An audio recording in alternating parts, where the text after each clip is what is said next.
Tim. It's been a while since I streamed. I basically didn't stream today because I've been sitting here going, fuck, I want to stream, but like, don't know what to do. Like, I basically stopped over Easter because I didn't have quiet and I just haven't been able to pick it back up. My brain does that.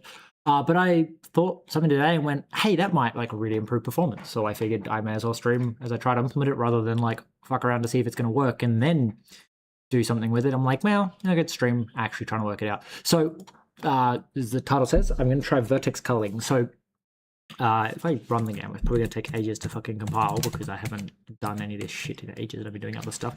So I'm going to go like cargo run. Right, so let's compile.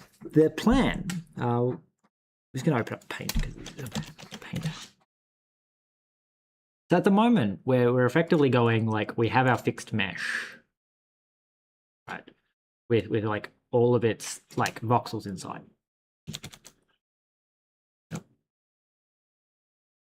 Right, like we have like this fixed thing of voxels. And the way it works is when we look in like this way, we're looking through here. If we hit a voxel, we don't we set this solid and we let the GPU decide to cull this voxel. But if this voxel isn't here, we then like discard all the pixels here. I don't think we try this side, and then we render these pixels. It's getting recluttered. So what I'm thinking is we can, in the vertex shader, say that the slice here, actually blend is probably better. Don't mind the don't mind this just gonna hide that.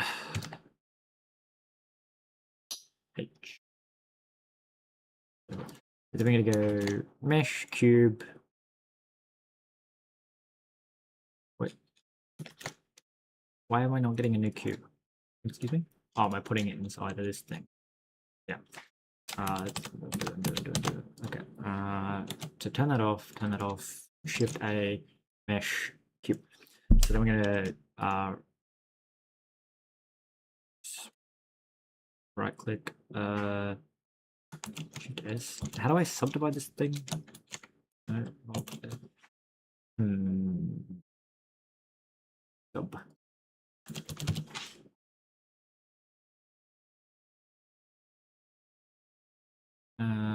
Nope, that's not how you use that apparently. It's one of these, like, go in here and go like this. Right, so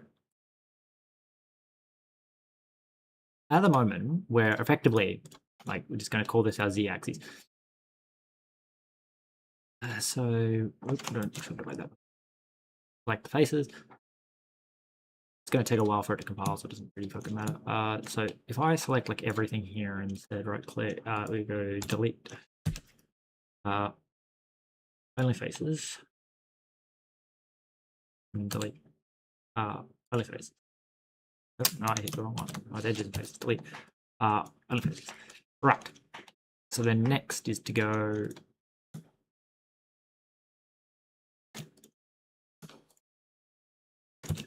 So this is how we're rendering currently. We've basically got these planes like this. Like, oops, no, that one, right? No, I'll click this. No, it doesn't work. Okay.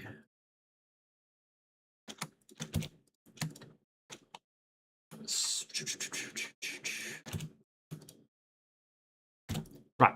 So currently, what's happening is we basically have all these planes, and we start here, and we go try and render this plane. And if there's a voxel, we render it. Otherwise, we discard it. So basically, we just go like hide that. So it's like where there's blocks, we'd render them. Otherwise, we hide that one. And then we go here and we go, hey, render this. And then if we hit a voxel, we render it. Otherwise, we hide it. We basically just keep moving through, like following what the player can see and checking to see if there's voxels there. But what I thought is that this is really slow because we have to instantiate and try every single pixel for this entire block, regardless of like whether there's even a chance there's a voxel. We have to try on every single voxel. But what I was thinking, what we could do is sample the texture because the texture is actually really small, and I think it should be really fast to sample. Only issue I run into is I don't know if we can sample the texture from inside the Vertex shader, so we may have to just do like broad optimizations in that, like, we can say, is it solid? And if it's solid, what we can do is we can go, hey, if you're solid, it means that only this one and this one can ever actually hit anything. So then what we do is we basically go like all of these. Look from above so I can select it easier. We got all of these. Why is it? Oh, because yeah, of all of these in a solid shape. Really annoying me that it's not letting me select this very easily. Like this. Right. So if the block is solid, we know that all of these aren't getting rendered. So instead of like doing a second mesh, because that made everything slower, like having a mesh that was for solid things and a mesh that was double resolution, what we can do is we can go, hey, these are actually over here. And because these are now outside, so imagine we're only rendering a single cube, these are outside of the culling region because the GPU will cull anything that's not within the screen space, because if we put them like way over here, they're not getting rendered at all. Like the GPU doesn't instantiate the triangle and try and render them because they're outside of the view. The other option I was thinking, because again, I don't actually know how the GPU works, is we could also do this, scale them to 0. And now the GPU will still instantiate and try and render them, but it will render, someone told me that it was like the minimum it can try and render a triangle is 4x4 pixels. Or like 2x2 pixels, or 4 pixels. And therefore having millions of tiny triangles can be really bad on performance because you have to instantiate all this rendering. But it's like, this would be basically so many triangles. Like there's a fixed number of triangles and there's actually quite a small number of triangles. So sacking that and spending basically rendering 4 pixels per triangle rather than the thousands of pixels per triangle that they would be at full size, in theory, should cut down the render time dramatically. For basically doing nothing but adding a vertex shader that calculates, is it a solid block? If so, don't try and render other things. We could also do the level of detail and stuff like that, which translates interestingly. Oh, whoa. Right. Apparently I broke something at some point because it's just definitely not rendering this kind of shit. I don't know what I broke. What did I break? That's annoying because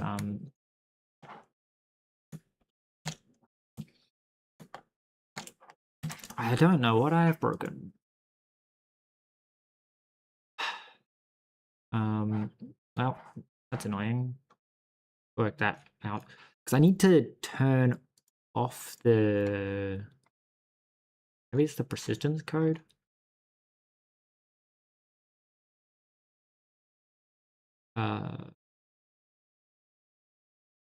Persistent. Where was it? Rendering, maybe? No, this doesn't do shit except instantiate the player. Player controller.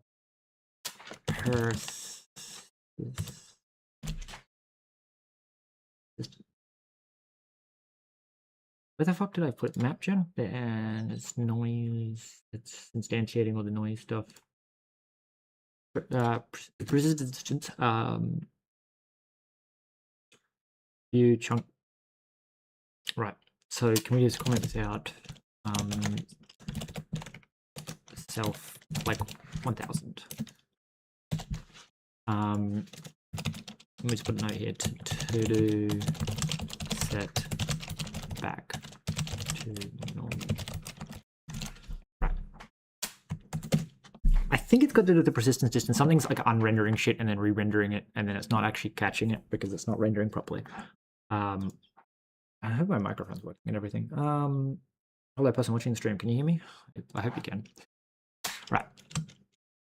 So if we go into a debug and we say, hey, don't cap the FPS, show the FPS. So if we don't leave this chunk, if we look down, we get 200, look up, we get like 500. So effectively, we're getting like a really big thing. So we have to go like debug, settings, camera, view distance, generate chunks 32, max chunks 32. Right. It's really slowing down, but is it? Why is it slowing? Anchor dropped. Total chunk generation time is 300 something. Oh, you need to reset that, don't we? Oop, too high. Okay, so I broke something, by going too high. My guess is that they unrendered. Right. Debug. So gen time. Open debug console. Regenerate chunks. Can I show my global coordinates, please? I am really high. Oh, no, I'm really low actually. Spacebar. I need to go back up here. There we go. Can I get you to regenerate the chunks? The answer is apparently no.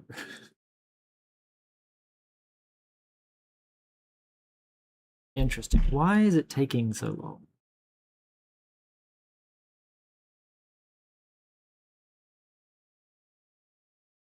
Probably because I have lots of shit queued.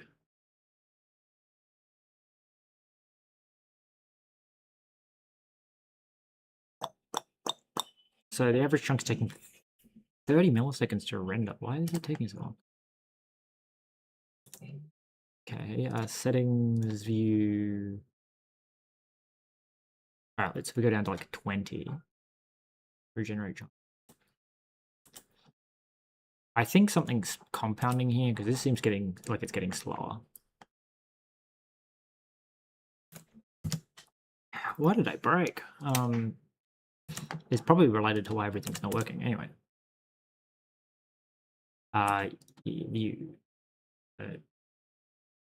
Sure. Set the generation distance to 22. And the view distance also to 22, I guess. There we go. Okay. Debug. Show FPS. We gotta uncap the FPS. We're getting like 120 FPS, but that means something's not right. Show chunk gen times. I don't care where the biomes go. We're going this one. Regenerate chunk. So the random chunks are taking like 30 seconds a pop to generate.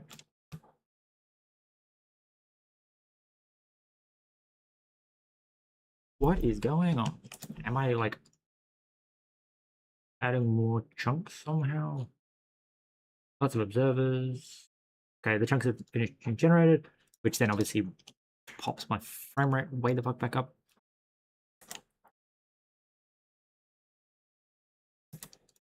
Settings, view distance. I think I have to actually leave the chunk to get it to re-update the view distance, don't I? Maybe? Or not, okay. Settings, camera, no, not camera. View distance 32. Hello? Okay.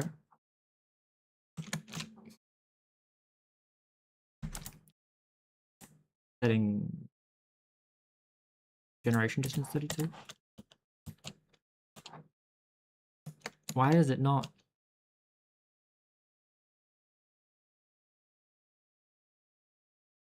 Right. Yeah, I feel like I'm only at 30 FPS because it's generating chunks. It's doing something. I think it's probably getting stuck in a loop by the fucking frame rate drop.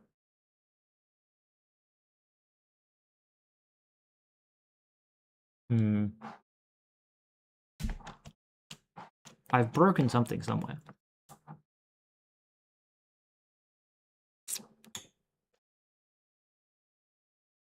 I have to like turn off the infinite world gen, I guess, because it's something's getting stuck in like a loop, constantly like despawning and respawning the same chunk maybe, because the frame rate's not recovered, and it's not. I doubt it's because I've added more chunks.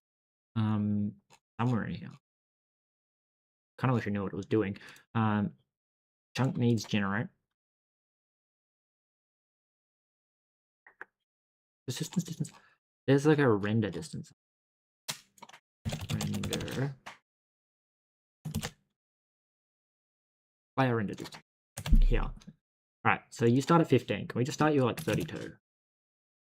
And also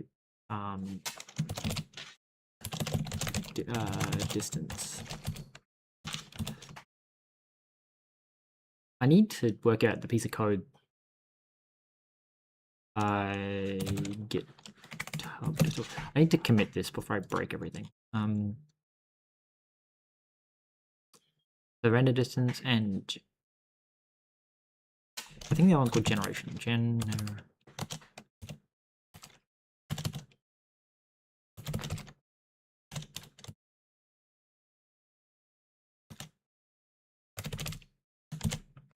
Generation distance.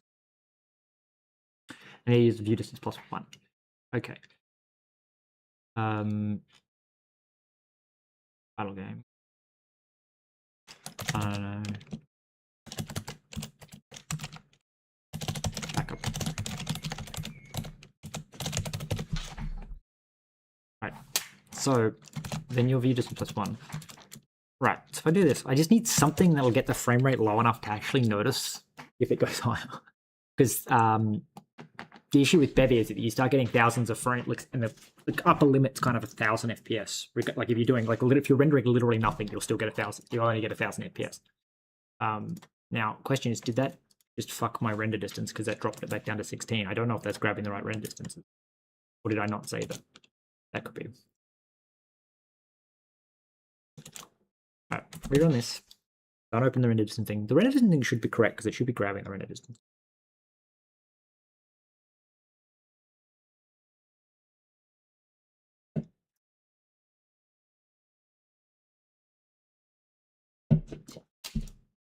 No. So I'm curious if that breaks things. But anyway, we have to go to play, debug, shot FPS. Right, we have to go debug, uncap the FPS. Okay, so look at the sky of 400. So we're effectively getting like 120 when looking at the horizon. Well, 100, 120. So if we can significantly improve over that, that's good. But like the issue is I don't know if we will because of the fact that it's so high. But to start, what we do is we go Vertex Shader, and then I have open in my other tab the Vertex Shader that Bevy uses for meshes. We're going to copy that. We're going to say, I guess we'll make a new file. It's going to be called vertex.wgsl. Like this, and then we're going to paste this in here. This is just the code that Bevy uses for its vertex shading. Well, you should probably just copy the whole file because I don't trust it not to be doing something very stupid. But anyway, so we can pass this in as our shader vertex shader, and then that should, in theory, like just work. So we go like a render, and then we like voxel shader, and we go, hey, so vertex shader. So this is the default vertex shader, and then this one's called the shader asset part. So this is the const shader underscore vertex path. And then this is called vertex.wgsl. Right. And then we do that, and we do that, and we go, okay. So we rerun this, and we find out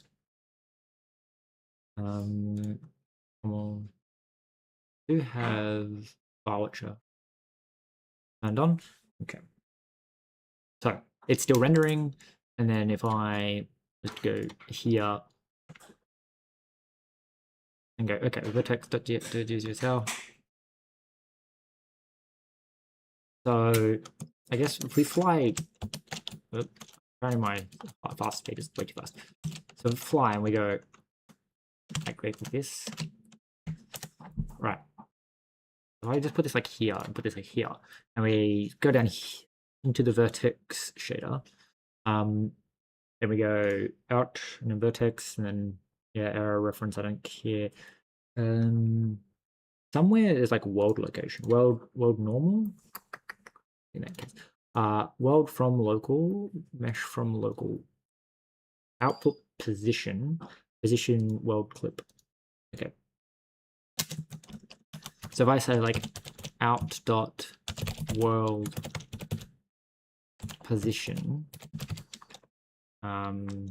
equals, can I plus equals? I don't think I can. Plus equals vector. If we said like 0, 10, 0, it broke something because it wants a vec4, I guess. Oops. Where did it go? Vec.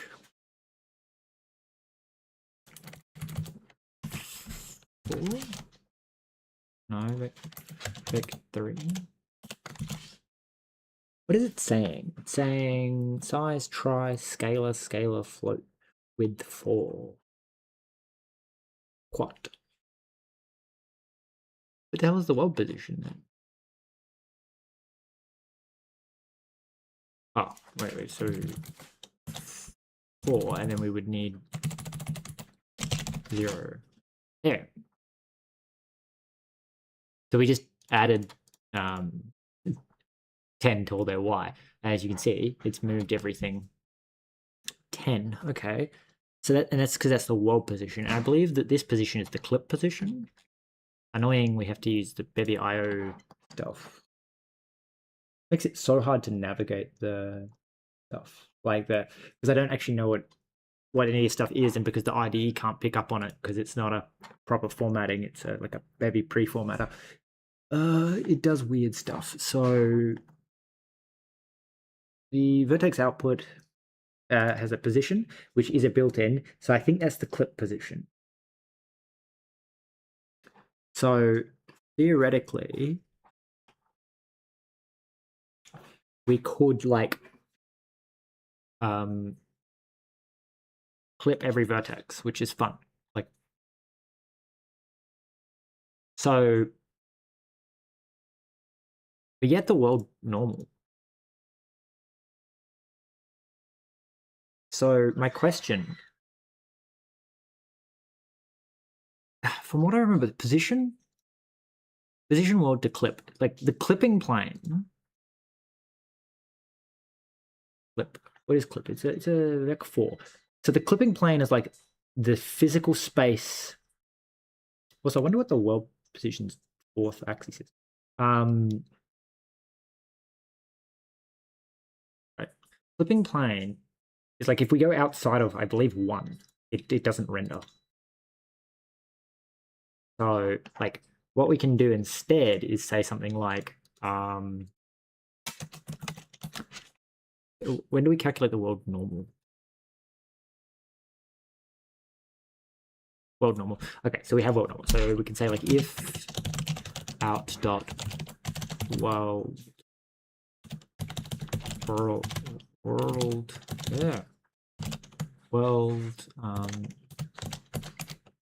normal dot so I guess we can say y is like is greater than 0.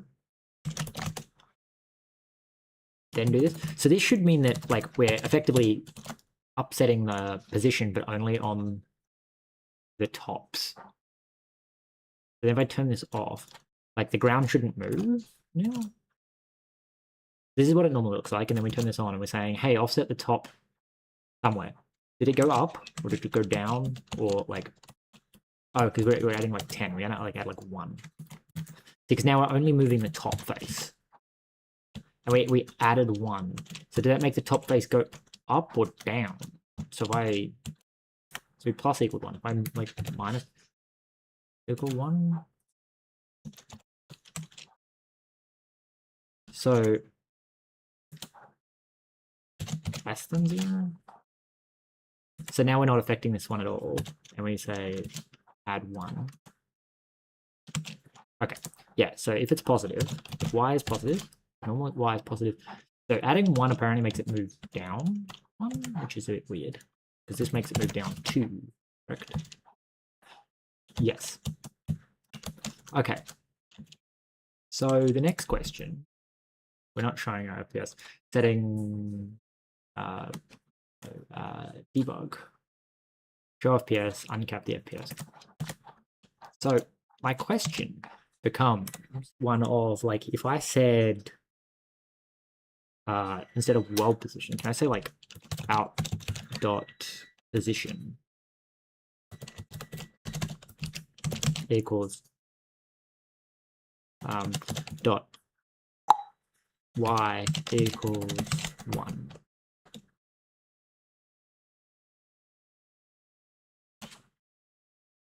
So as you can see, none of the y's are rendering now. The question is, does that actually affect our frame rate? So we're at like 60 FPS. Weird. I've uncapped it. Yeah, so I reckon it's like 104. And so if I do this, oh, because I'm clicking out of the fucking thing. So that's annoying. That's like 102. And we click back over here. And we go like this. And we come back in. We go to like 104. So we like gain 2 FPS. So what happens if I just say position dot y equals it? So everything's okay. So what happens if I say like 1.1, 2? So it is kind of squashing it. I think it's because it's setting them to the same position. They're like it's basically putting everything on the 1000. So now we get 400 FPS because it's just literally not rendering anything, which is promising. I don't. If I don't set it to 0. If we just get rid of that, okay, because it means that it is in fact giving us our FPS back. It's not like we're still rendering everything. Okay, so how do I get this to clip properly?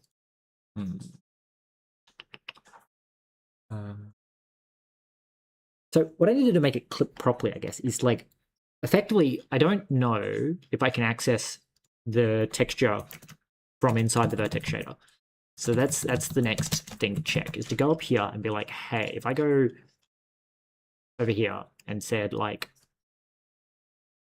that this 2D texture sampler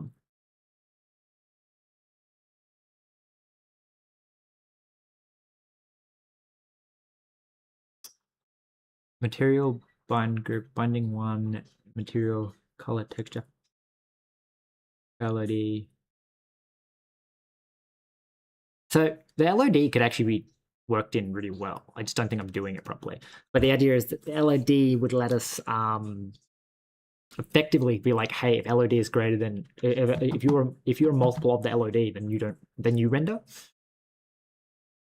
which would mean that 0, like 1 when you're at LOD 1, and then every other one. Yeah, that would work kind of cool. Anyway, I'm gonna see if I can access this stuff from the vertex shader. So we bind group in these, which I don't know if that requires a recompile. So we have a texture 2D and our texture sampler. So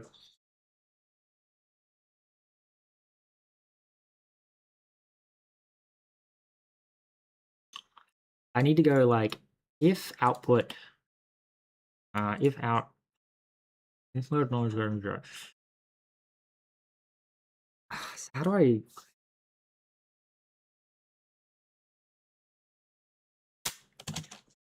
Well, first off, we're gonna be like, I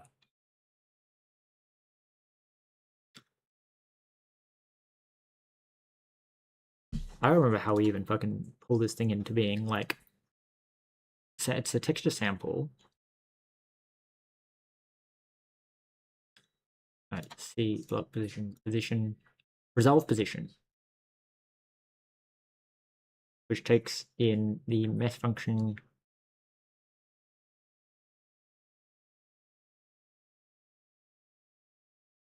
offset position floor. Okay, so I'm going to take this over and go here and be like, okay. So we have a new function down here, and it's going to be like resolve position, which we could, yeah, have multiple copies of.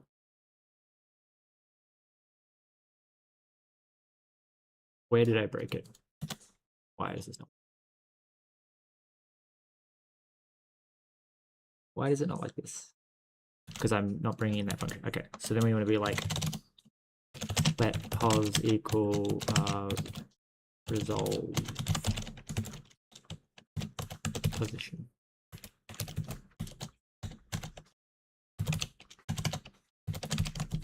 And that takes in something. I don't know. I haven't quite worked that one out yet.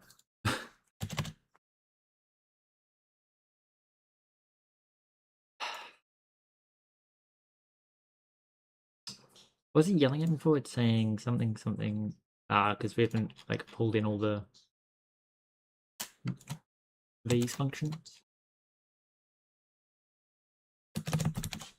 So that, so we've already got mesh, we've already got mesh functions. We need view binding and PBR function. Okay, so these down here.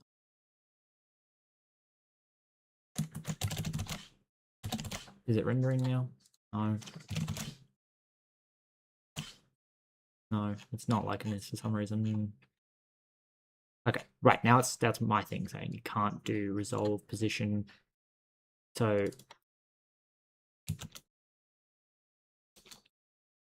right, and that takes in vertex output. That's fine. So we pass in a resolve position and it's not out. We want to pass in vertex.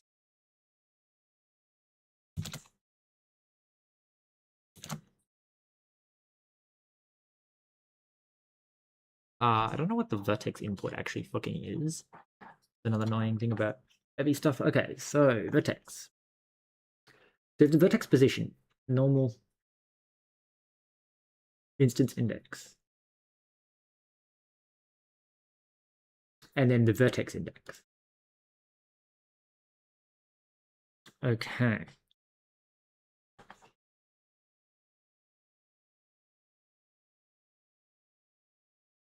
So you're gonna need this dot instance index, and then this dot vertex nomorph dot I'm assuming position is global position.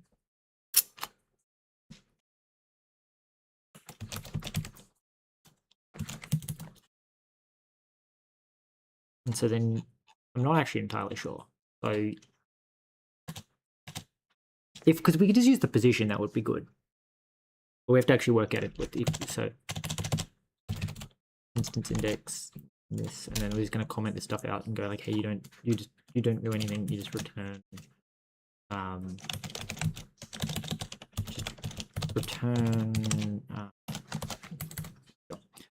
you just return that, but you don't actually do anything at the moment.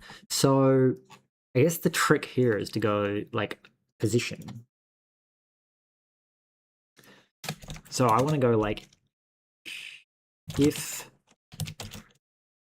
vertex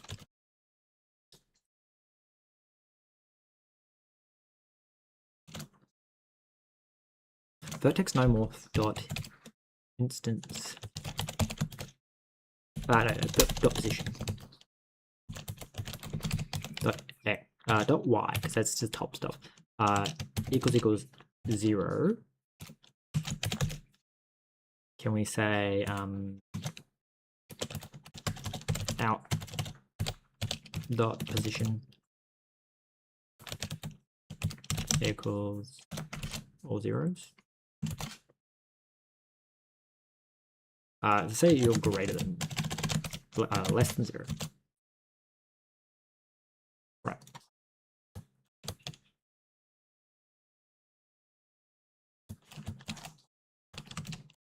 So that looks like it's only the top face of a block. Less than 1. And then that's nothing. And then like less than 0.99991.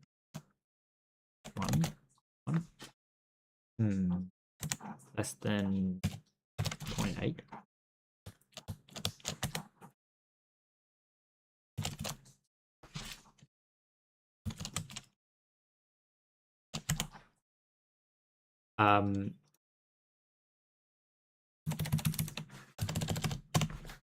It's like 1000.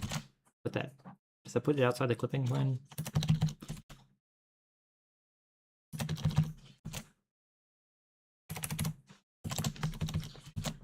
I would like you outside of the clipping plane.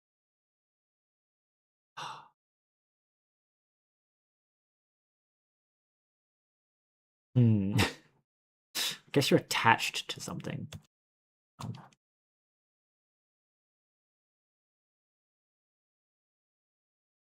So it's just putting all the vertices really far away.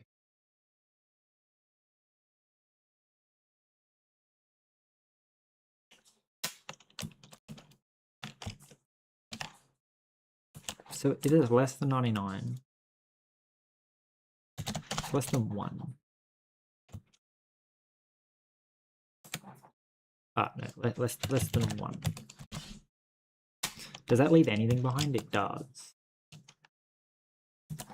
Right, which makes me think that if it's less than negative 0.9, or I guess if it's greater than, which should just leave only like the bottom of a chunk. I assume that is the bottom of a chunk. It is kind of weird that it's okay. Is it because this number is just still not big enough? Like, do I have to like go like 10,000? How do I get this outside of rendering? Okay, kind of annoying. What if I just set it to 0? That puts it in the center at least.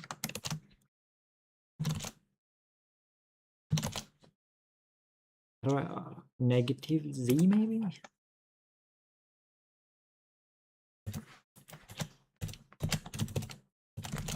I should put it behind the player. There we go.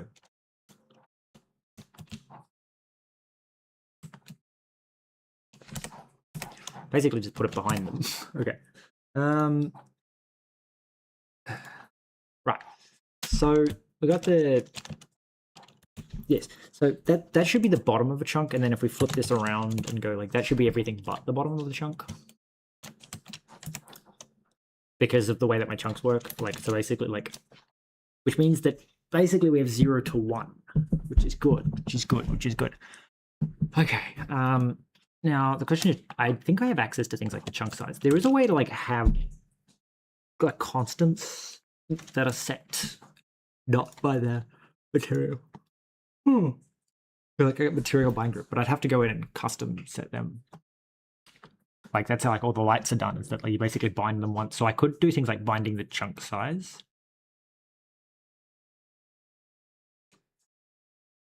So I believe my texture does something. I don't know. Oh, this is the material color texture. This is the storage texture. I actually don't care about that one. The storage texture that I want. Right. Not those, it's this. Right. So this is my texture.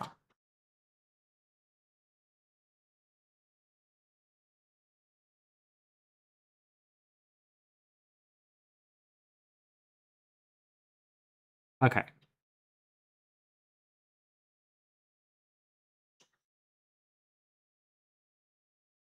So when I go down here, I'm going to say, hey, when I request you, I don't actually think you need to take in the instance index. You just need to take in the position. And then up here, we have the chunk size as a constant, which I should be passing in via like a uniform that gets instantiated by the shader at some point, but you know. Right. Why are you complaining? Right. Yep. So you take in that and also chunk size, correct? F32. U32. Right.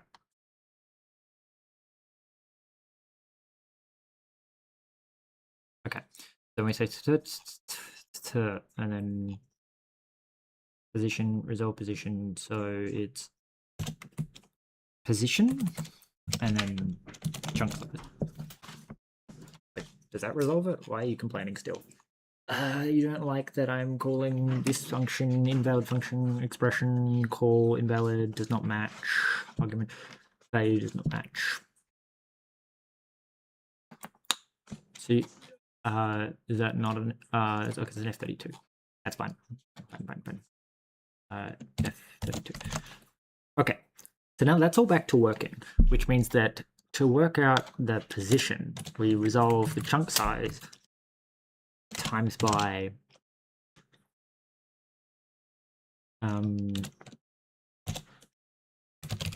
chunk size times by 0.5. Is that correct? Plus chunk size times 0.5. Right. I think that's how that works. So what we're going to do is going to say, if I like fly down underneath, but to like fly like right up to this bottom layer here. Is this the bottom layer? Yes, maybe. Okay. So we're right at the bottom. We're going to say if pos.y equals 0, then out.position equals vec 4.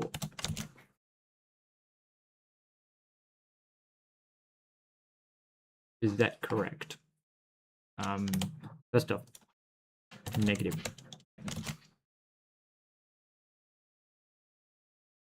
So I guess we fly back up to the top and go, does this look correct? Answer is almost certainly not.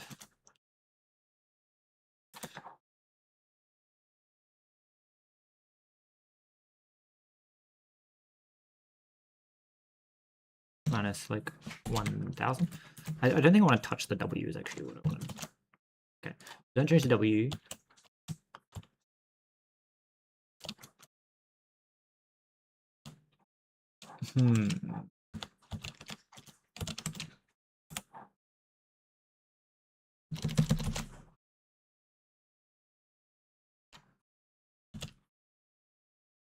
Something tells me that other blocks are getting interfered with here.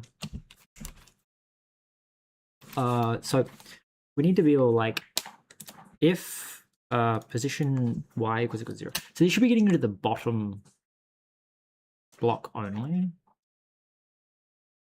But it's anything that's y, I guess. Oh, so that's the y, not the that would also explain it. So negative like 1z. Does that work? Because negative 1z puts it behind the player, and therefore you don't see it because it's literally behind the camera now. So the weird thing is why did all the z planes disappear? It's anything with a y equal to 0, which apparently is every x z plane apparently has a y equal to 0.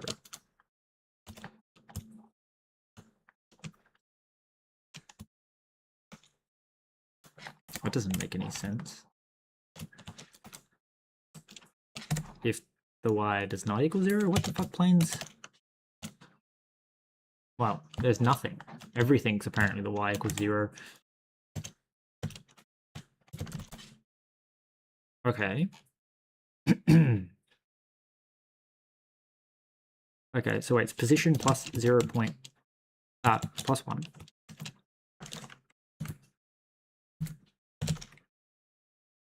Times by...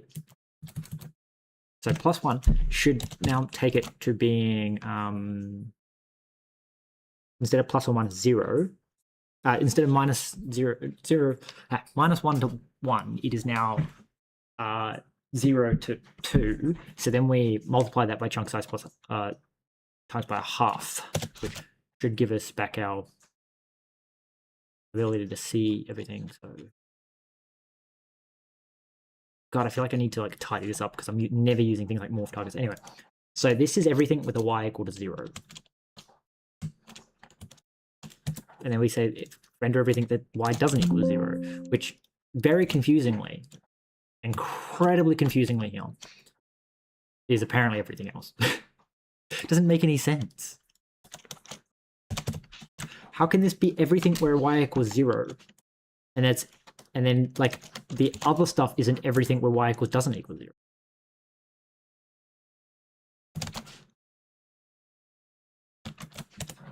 Can we say like if pos.x equals 0 equals 0.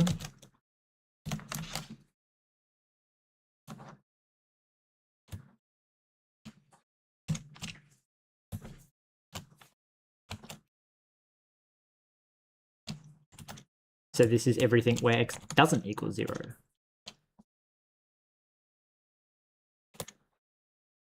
So apparently x equals 0 on everything but the x-plane, which I guess is correct.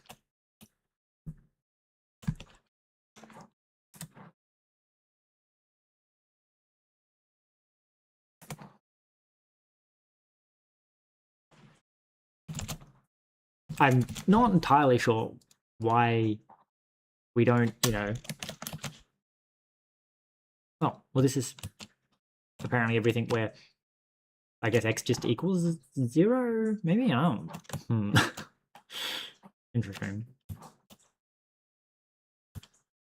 Okay, so the next thing to do would be to go, how do we sample this? My texture. When are we sampling my texture? So fragment. Just sample. This is C. Block ID. So get block. Get block's got to be when we like sample the texture. We pass that in and we say index, and then we calculate the index, and then we say block data texture load my texture position. The position is just an index. Okay, so copy this. Come back down here. Go like, hey, get block. So get block does this.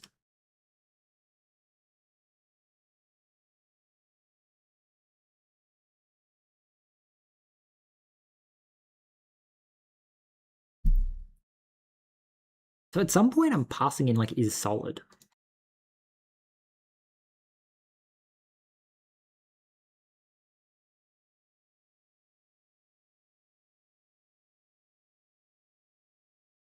That's interesting.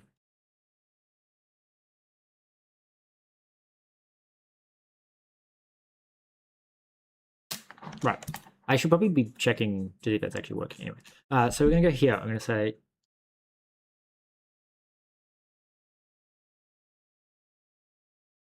so if x equals 1. So apparently x is just always equal to 1. That just renders everything. If x is equal to 2. Oh no, x is never equal to 2. So what the hell? Okay, so if x is less than 1? No, so x just equals 1 apparently. Why are you...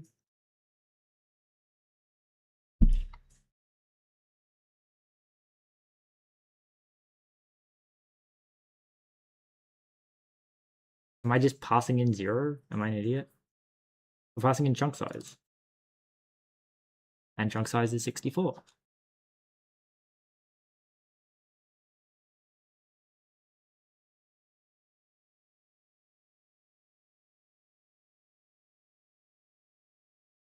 I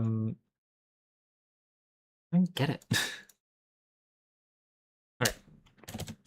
So if you equal 1, nothing's being discarded. If you equals 0, you only keep the x plane. So these are everywhere. Well, I say probably actually the z planes. Honest. The z planes all probably have an x of 0.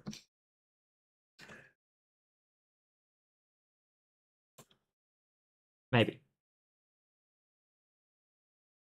Not entirely sure. So we should probably do it a little bit more like we had the LOD, so like why not pull the LOD in and do like LOD stuff? I honestly don't remember where the LOD comes from. I think it's just a material. So let's pull this in like that, and then we go back and we go like if I search like here and go like LOD, So we have like LED solid and stuff like that. So we get like LED solid, empty, and LED1, LED hint. Is it actually passed into the shader? That is the question. Do I ever call LED? If LED equals LED1, make notes. That's the mesh related shit. Where is the...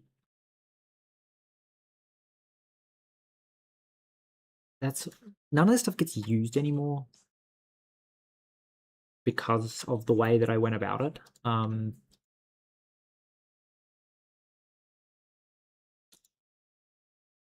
Self mesh LED hint. Okay, chunk. So I do the LED hint, and then I'm pretty sure I say like if it's empty, we hide it. Yeah, hide empty chunk. So I am curious if the LED hint, because I think the LED hint turns into an LED, which is chunk, which has a handle to the chunk data, and the chunk data is actually the thing that has the so data. Does the data contain the LED hint? Where do we get the data from? Block on the data. So this gives me the chunk data. So it's the task. Where'd the task come from? So we queue up something. This is why you don't not do something for ages. Self tasks contains key position, insert key dirty is false. Okay. So update mesh somewhere. Tasks is empty. Mesh queue. Okay. Mesh generator generate. It's got to be in here, right? So we take the queue, then we set the queue, and then we say if LED, if distance, we set the LED to like all these different things. So this is how we get the mesh. Look up task. The task inserts the chunk in the task. Where'd the task come from? The task is pool spawn task generate. So we pass in the chunk. Okay. And then so this returns this, okay.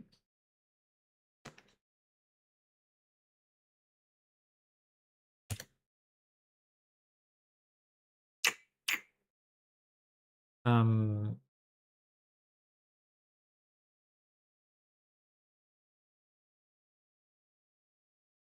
the chunk data has an LED. No. No, it doesn't. It has an optional handle to handle an image. So it's not here. Where the hell? Which means it's got to be in chunk. It's not chunk data, it's the chunk itself. Which means it's the shader somewhere. You. So you have a ULOD. So when do I construct the custom material? So no error in a custom material. So material, the material ID. So this is update mesh generator. So you're grabbing the material from somewhere, block on some material. Material.data equals image.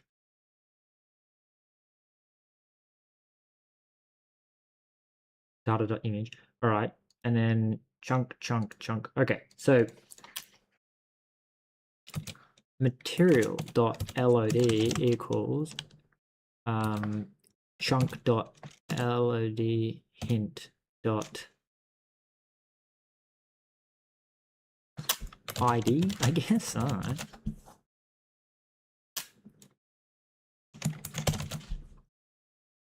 Right, and then we have to go to LOD hint, which gives us an LOD, and then we go, hey, LOD, can I have an FN ID? All right, which takes in self and returns an U32, and we say that everything just returns an LOD of 1. So everything returns an LOD of 1. 1 being undefined, basically. So LOD empty returns 0. And then LOD solid returns 1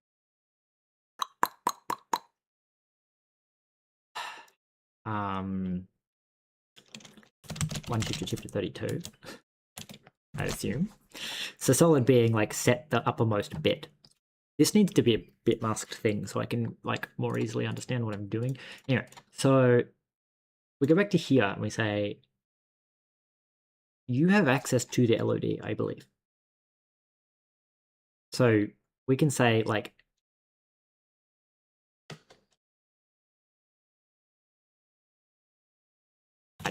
I assume these have a solid thing. So we're going to say if LOD, right, equals 0, nothing should have an LOD of 0, which means that when we go back to the game, so we have to recompile because we change things.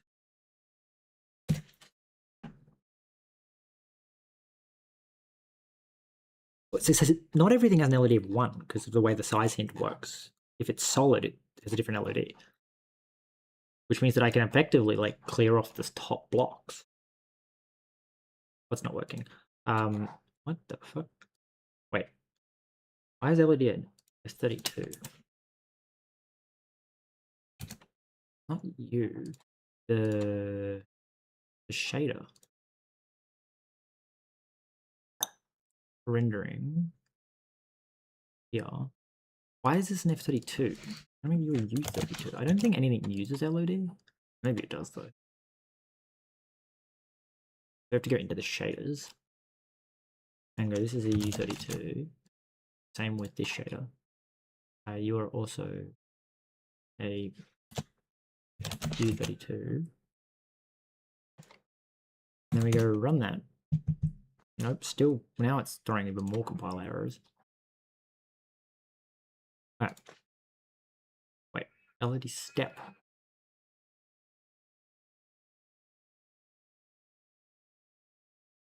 Okay, so this is spawning this in, and then we're going to say, where are we pulling LOD from? Okay. I guess we just say like ID.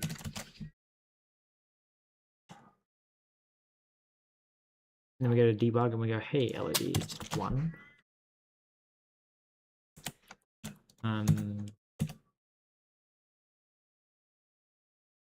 So yeah, something wrong somewhere. Where's the error? One previously emitted error. Come on, where is it? I really need to clean up this code so it stops emitting millions of fucking warnings. Is it 31? 1 shifted 31.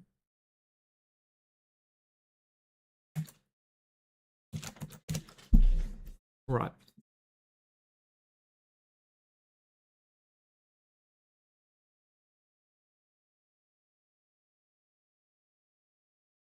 So when I run this, we're effectively checking.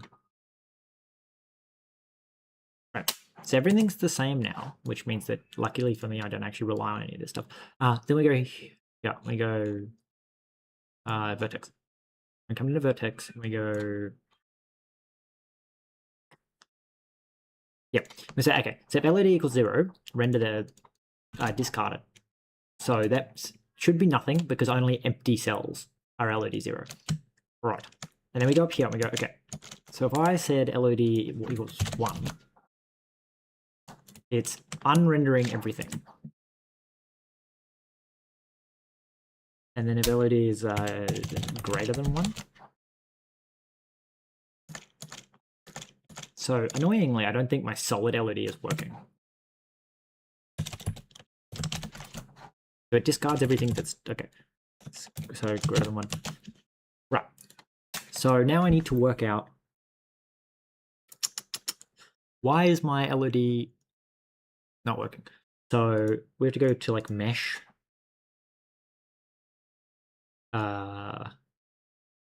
Like chunk, not chunk ID. It must be like chunk. Yeah. So LED hint. So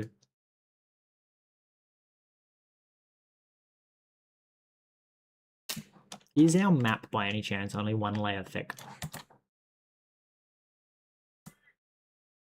Setting camera. No, it's debug, open debug console. No, we are rendering apparently 6 layers of Y.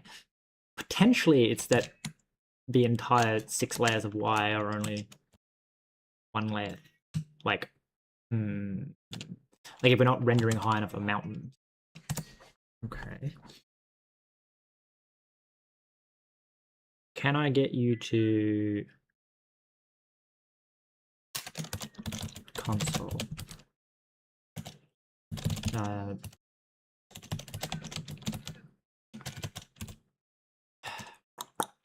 Info. Chunk is solid. Right. Now, if I do this, is it just going to like never say that a chunk is solid? I think that's what's going to happen. Admittedly, I could just like fly down there with the thing turned on.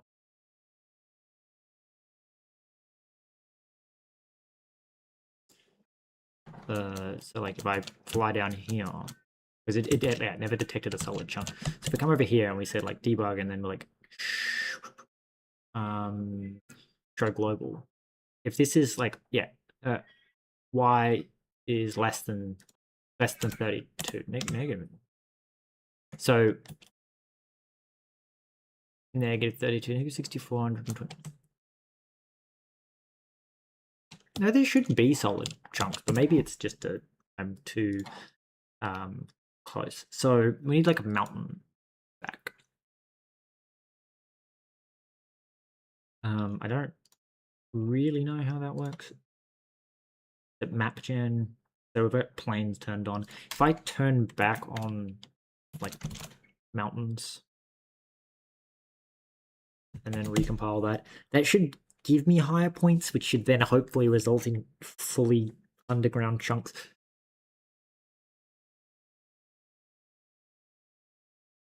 Because I think that's what's happening, is basically like no chunk doesn't contain at least some. Nope, whoa. That's something overflowed? Attempted subtract with overflow. Right.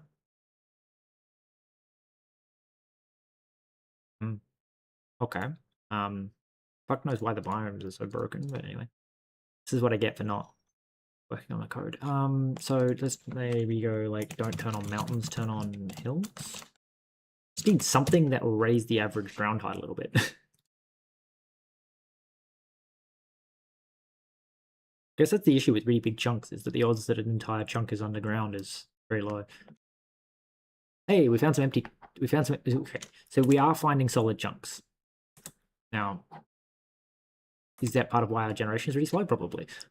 So we put this over here, and we go back to our vertex thing. We go, hey, if LOD is greater than 0, don't render it. If LOD is equal to 0, don't render it. Hey, solid chunks. So these chunks, right, is basically saying like, so if we go into our debug and we go show FPS and then turn this off and go cap it up and go, okay, so if I go over here, I'm getting like 400 FPS, but these also should have stuff inside them, right? Like they're rendering insides of blocks,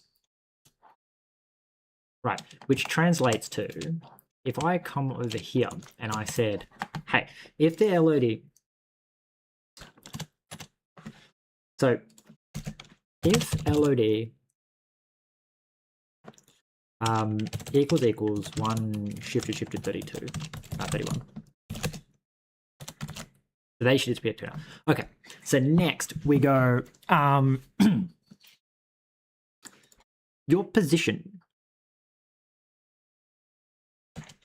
If position dot x equals does not equal 0.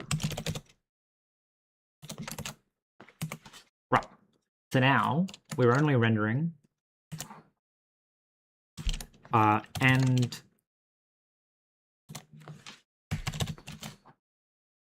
so now are we rendering the other side? I mean, I don't know why you need to render both, but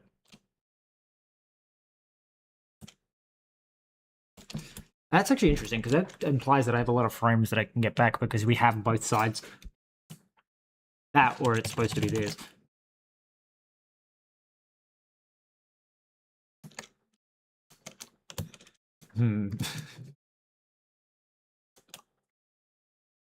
Question. Okay.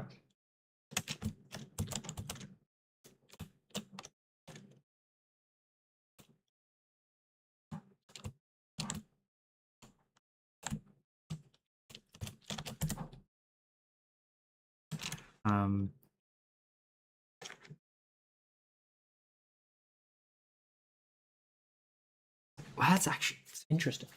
So what's happening here is it appears that all of the Y and X's are being rendered at chunk size. Basically, like, what's happening here is that, like, we're getting this back because we're also rendering, like, all of those.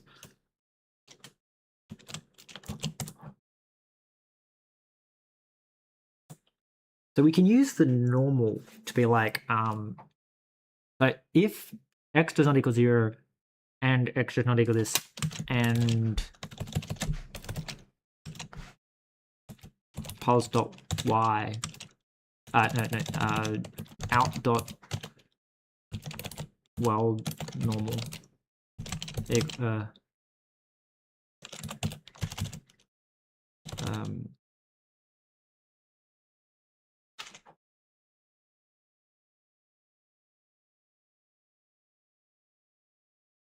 how do I check that? What's that? So if it's like out dot world normal equals 0. No, dot x does not equal 0.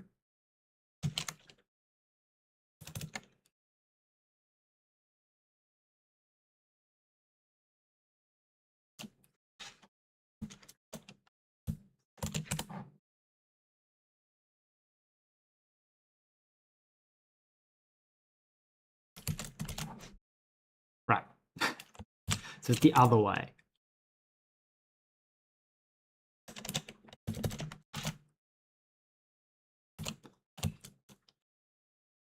Damn. This tells me that I'm rendering way more shit than I need to. Right? Because, like, maybe not. Maybe that a 32 block chunk is just very big. That's the other option. So now we only have those. So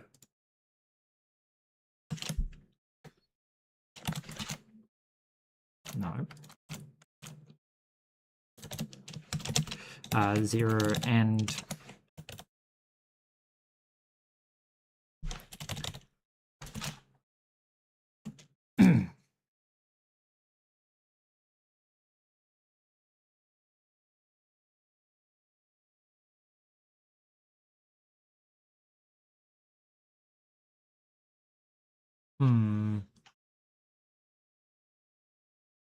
Right. So I guess we should just say like out dot position equals this, right? And then we say if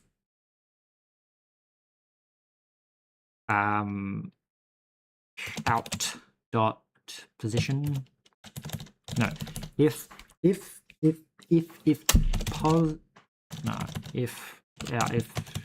out dot world position world normal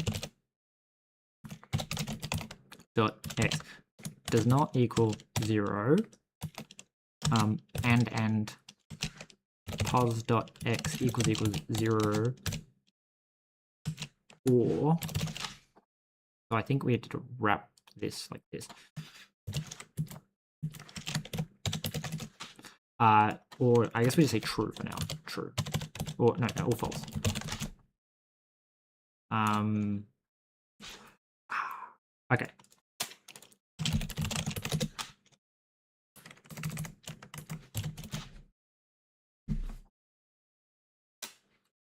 Doesn't like this.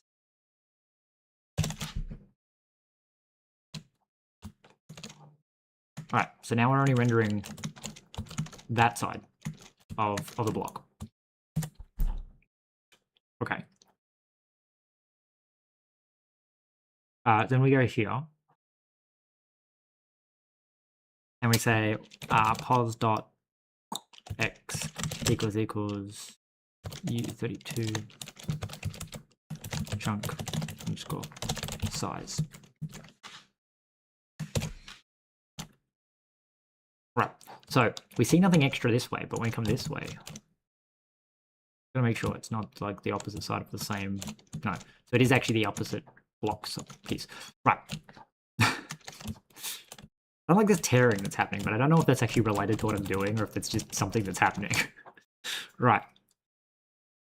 The vector given to new is not normalized vectors. Wow. Okay. You're funny. All right.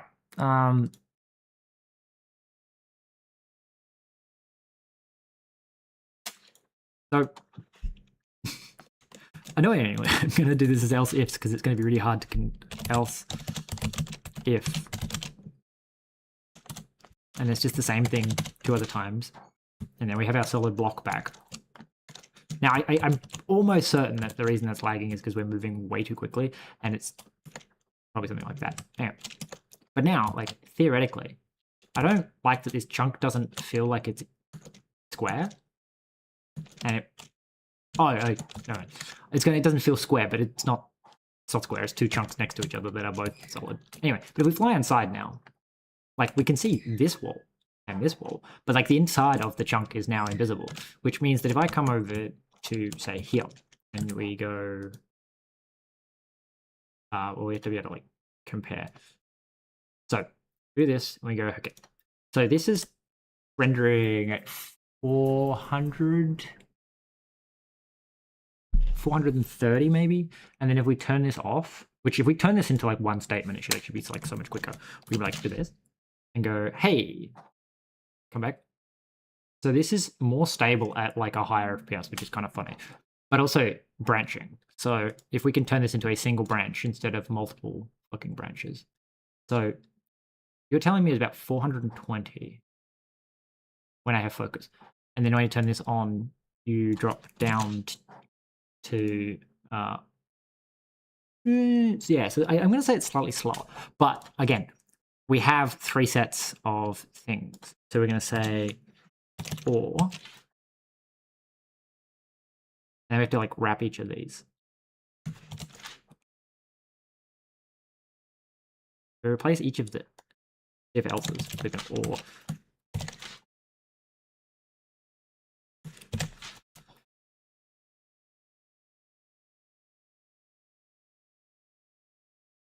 It's not compiling because we left this behind, this behind.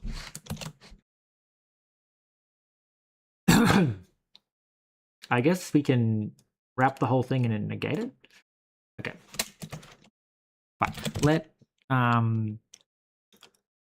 x equal. Because this is going to make it so much easier to fucking read. Let y equal.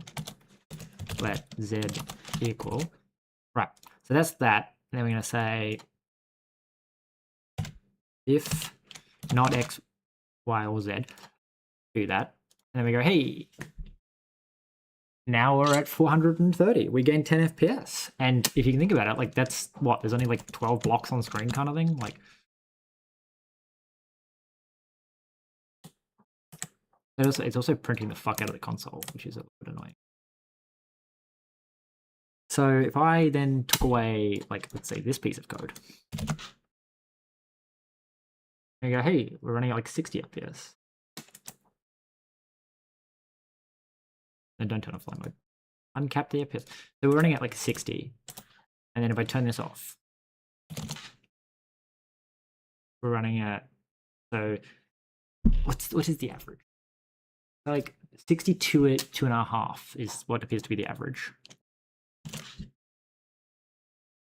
63 in a bit. So again, like half an FPS.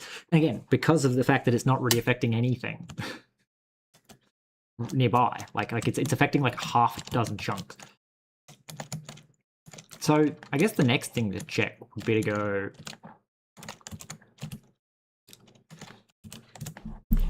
The issue is I don't want to make this too slow. If we spend too much time in the vertex shader, it kind of defeats the whole point. But in theory, we can say, hey, this is the standard. So we're gonna say, well, you can be like else, yes, because we don't actually need to check twice, which should hopefully reduce branching slightly more. So this, we're just gonna put a comment here and say this is if a chunk is solid, only render the faces, edges of the trunk. Okay. I don't need that full thing. All right. So if it's solid, so this is if chunk is standard. Okay. If chunk is standard. So this is like don't render it. Right. So what I want to do now is be like, we need to go like if out dot world underscore normal dot x y does not equal 1, then this. Right. So now we only are rendering the top face. But the trick is this block shouldn't be being rendered because it's hidden. So what we're going to do, I guess, is work out. First off, we're apparently 300 FPS doing this. Okay. So how do I fix this? I guess we are removing a lot of the stuff that's being rendered. So what I want to do is, I guess, this needs to check the entire X plane that it is on. So we're going to say like if pos dot, so we're doing the y equals 0. So we're going to say not equal 0. So I just want to make sure that this is the bottom one. So again, let's just like hide it. So apparently we're not rendering anything. If it equals 0. Okay. So if pos equals 1 does not equal 1, does that render the bottom? Like, I guess it is the top.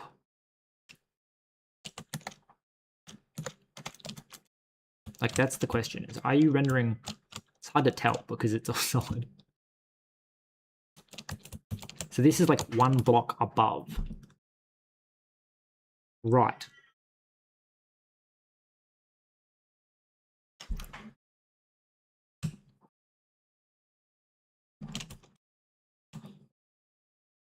So effectively, I don't know what's causing this warning to come out, but anyway, we're saying, hey, you're rendering like this.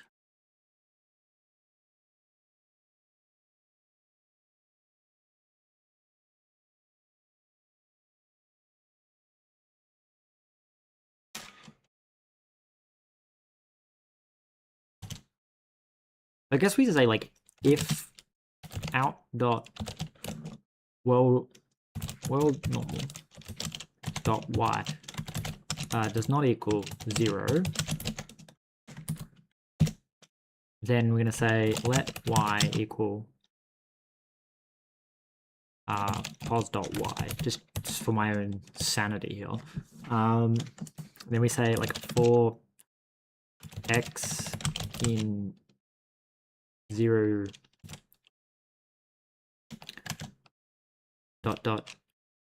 chunk size, which is apparently a U32. Really, we should just make chunk size a fucking U32, but Z U32 like that.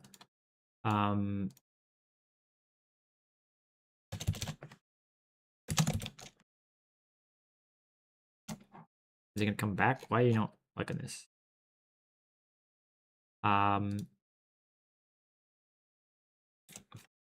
Var. Oh no, it's yeah. How do I do a loop?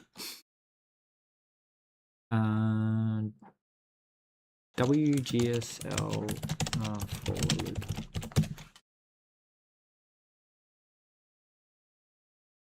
So it's okay. So for for var x equals 0, x less than chunk size x plus plus. Right. You don't like this? You're rendering now? No, you don't like.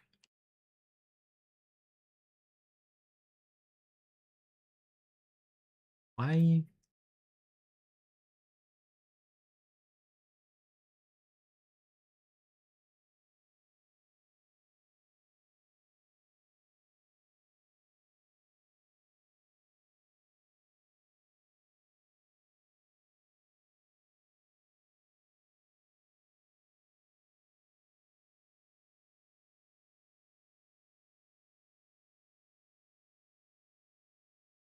Why do you not like this?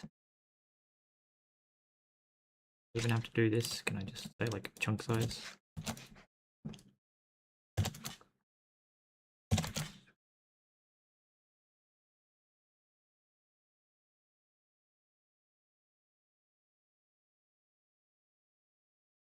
You don't like that for some reason.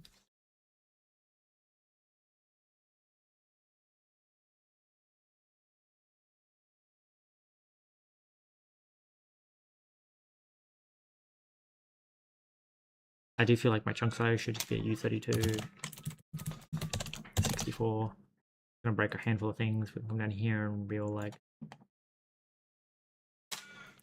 U32. And then you just become chunk size.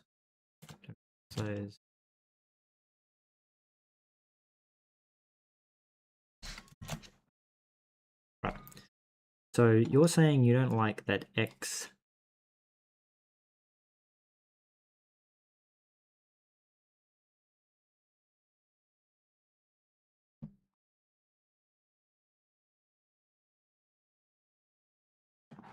I don't get this one.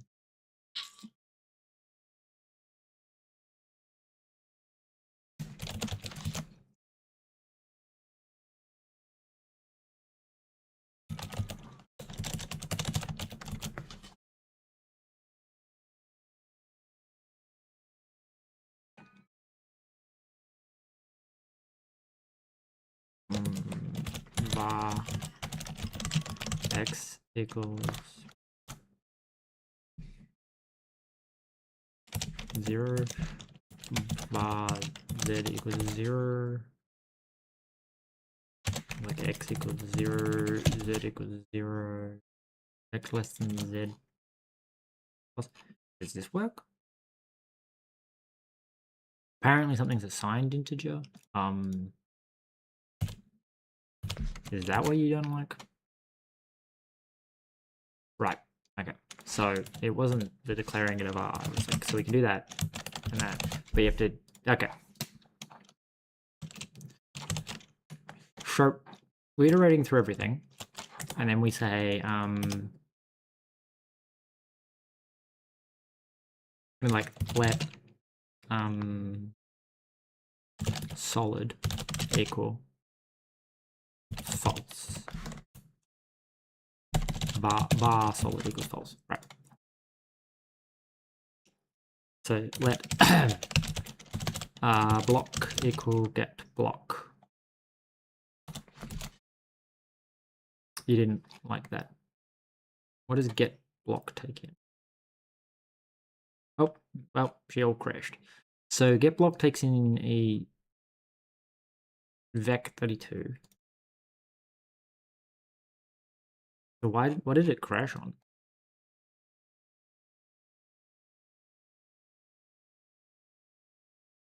What the hell did it crash on?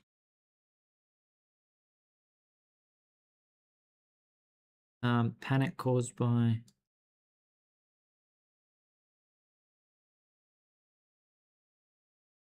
trying to destroy surface acquire caused by async handle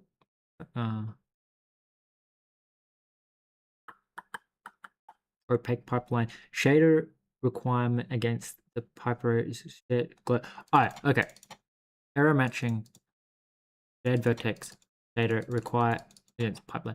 So I think what happened there is that we attempted to touch something that we don't have permission to use, maybe. So if I turn off the get block and then rerun the code, if it doesn't crash again, right? And then as soon as we do this, does it crash? Yes. Okay. So it went like that, but it took ages to crash. That's what's happening. Right. So we're not allowed to touch the block, which means we need to work out where we get that image, which apparently I just call my texture. That's just fun. So if we go to like the renderer, we go here. Hey, do you read on invisibility fragment and vertex? I should fix that. Now I'm wondering if that's going to impact our FPS. Who knows?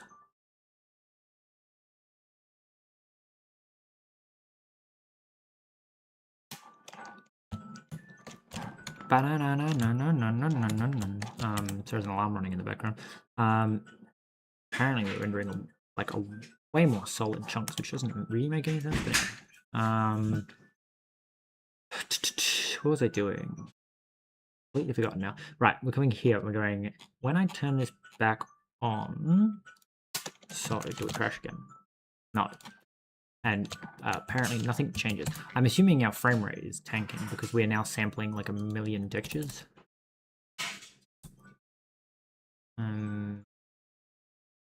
So show FPS, uncap the FPS and go, what are we rendering at?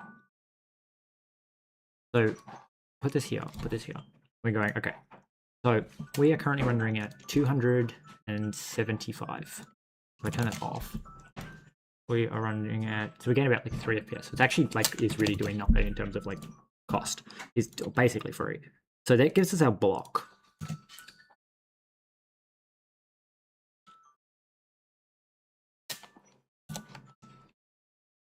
Right. So we iterate through this loop. I don't know how to break the outer loop. So I guess we just go cheeky with it and go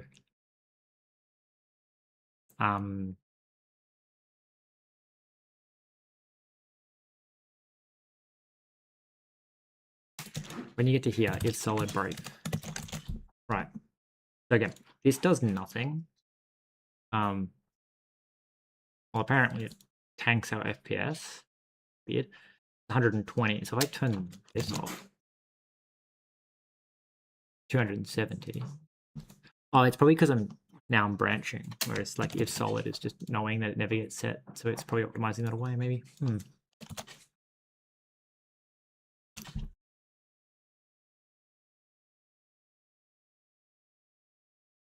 So here's the real question. So that drops us to 130. So we lost like 100 FPS just putting this if statement. So if block does not equal 0, solid equals true, break, and then if solid break, and then here we say if not solid,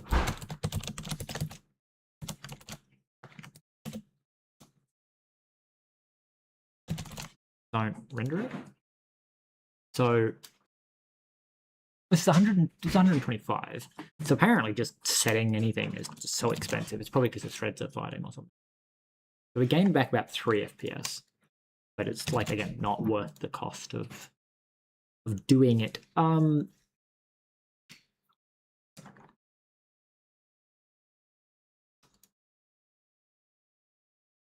So what I'm thinking, yeah, annoyingly, we kind of like do know. There's got to be a way of like setting this locally. 260. So we need to make this apply to more things to make it worth losing 100 FPS. So I do wonder if it is one of those trade-offs where it's like we lose 100 FPS in the minimum case, but like it does make our maximum case way better. But what I need to do is probably set like var solid to being something like var min equals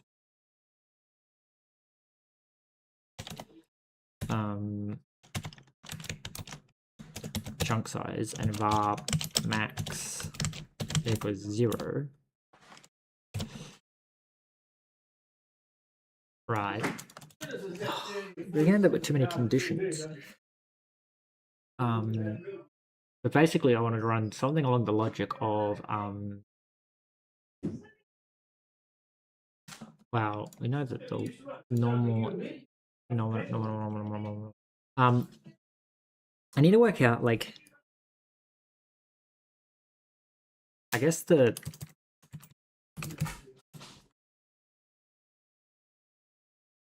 how do I do this?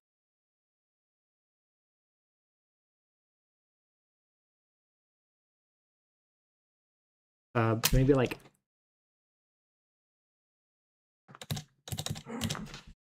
I guess so. We're in here, so we know we're in a Y, which means we're going to go something like kind of want this to be its own like function because of how complicated this is going to get. Annoyingly, but it's going to be like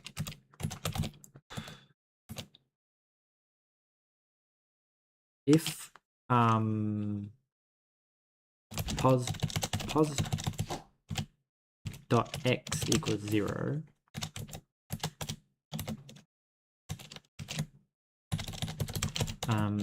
equals 0, and pos dot z equals 0. Do the logic.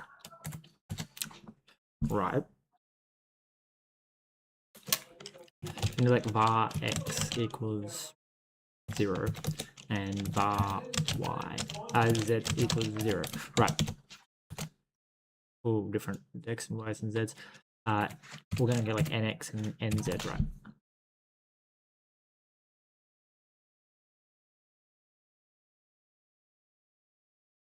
Okay.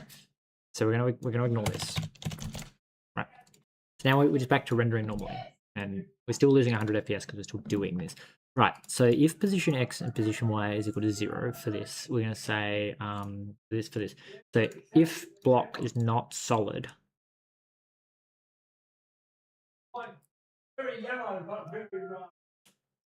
Well, actually, you should be chunk size. You should also be chunk size. Right. So the idea is that we have chunk size, and then we say if block is not solid, then maybe if we don't break, we can say nx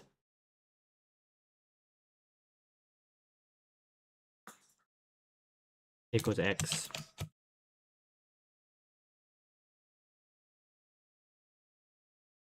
Can I like min x and nx?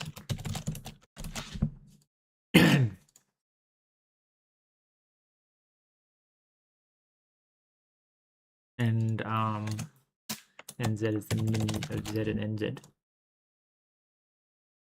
So we're gonna have 270 back because I guess we're not setting a true false statement anymore. All right, so then you iterate through everything. Now, there is a kind of thing about being like, we could probably say NZ, which could shorten the loop. So the idea being that as soon as we find an X, we don't check the X any further. And as soon as we find a short Z, we don't check the Z any further. The idea is we're trying to basically find the smallest corner that we can. I don't know if that logic is correct, but I feel like I could say that this is actually NX and NZ. And so as we update them, as we loop through more and more, we stop checking. So the idea is that we're working in from the corner. If we go back to our Blender example. So we're basically saying, like, if there's voxels over here and we're in this corner, we're going, so we're going, I guess we're technically rendering like this. We're going, like, there's voxels in this corner. So what we're doing is we're going, is there a voxel, voxel. Like, we're checking, and then as soon as we hit this voxel, we actually go like, okay, so this goes down over here, like now we're over here. And the idea is that, like, we don't need to check this way anymore. Like with this, like, we don't need to check here because we already know that this isn't going to go that way. And we don't need to check here because we already know that this isn't going to go that way. So we only actually need to check like this, like, I guess. And I think that's what would happen if I was setting those, is I was basically saying that this has already been eliminated because we can only move this in diagonally. So like if it ended up being over here, like over here, like there's no point checking these because we can't move more this way because this stopped us. We can't, or we could possibly find out that it actually goes down like this, but like it can't ever close across there, maybe. I don't know. The idea being that, like, technically that as soon as it finds this, it just should break because, but I don't know if my understanding of the logic is robust enough for that. Anyway, so we get to here and we say, hey, so we're still at like 270. So this new X, new sort. And then we say, hey, when you do this, so out the world normal, we should be doing this before if vertex positions. Position world to clip.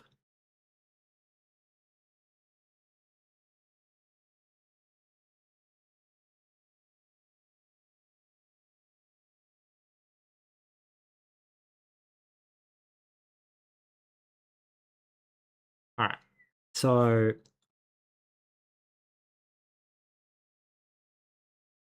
the question is it going to shrink anything? So when we get to the end of our two loops here, we say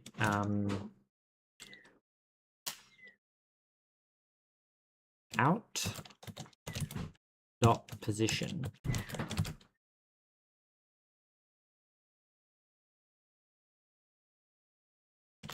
equals position world to clip. Right. Except it's not that. It's out dot world position XYZ plus world position. So it's plus this 0 plus that. Well, something changed. Right? Is it a rendering something different?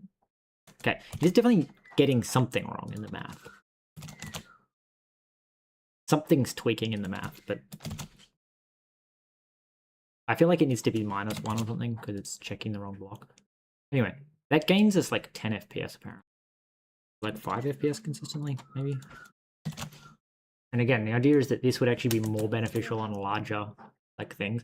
The issue is that it does appear to be causing like some kind of math error in that, like,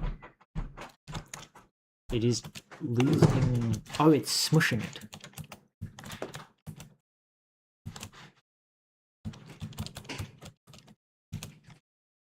It's smushing it. So what are we doing wrong then?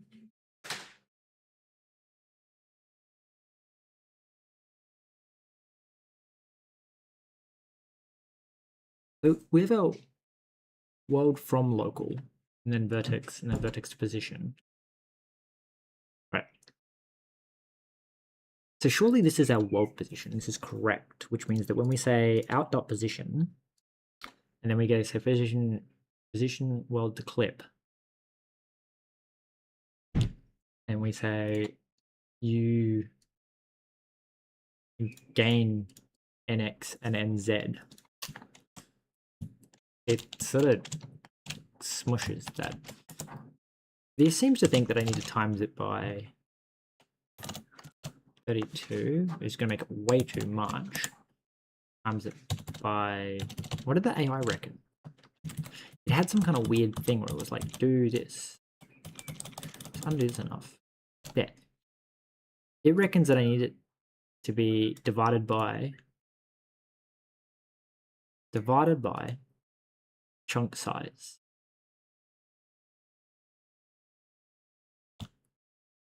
Which fixed it. Now, that did apparently kill the FPS, but you're also whacking a bunch of divides in there. So can we go like const recip chunk size, which is that. Right, so we're at 140 down here. We find our logic and we go, hey, can we, instead of doing that, multiply by a recip chunk size? It didn't really help.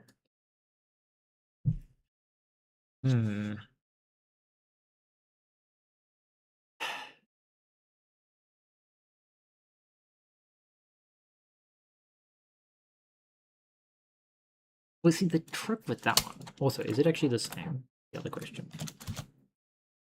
Like, can I tell the difference between rendering one and rendering the other? No. Okay. So the trick with that is, can we get away with not multiplying anything?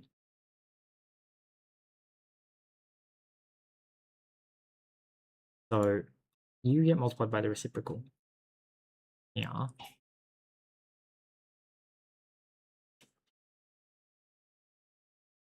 So it needs to be full size there. You start at chunk size. I'm curious though, if I said nx and nz. Oh. Apparently they give me like 10 FPS back without doing anything. And it doesn't appear to have changed the map at all. I guess I need to look at a bigger chunk when I do something like that.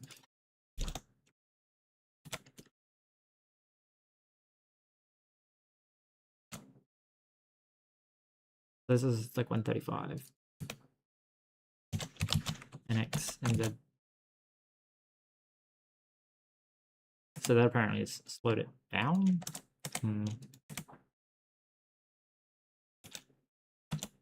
Probably because it's using dynamic stuff. Yeah, okay.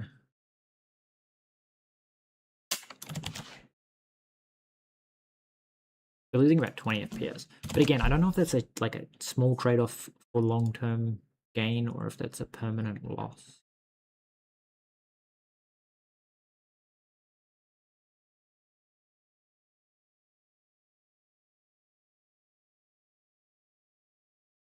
We get the block.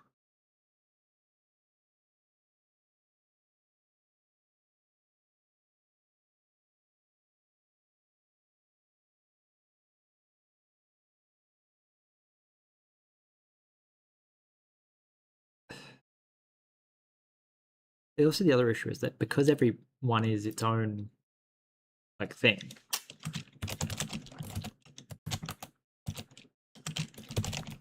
dot x equals 0 and pos dot z equals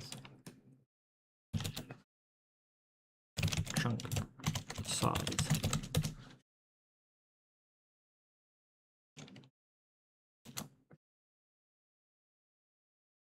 Like we would do this.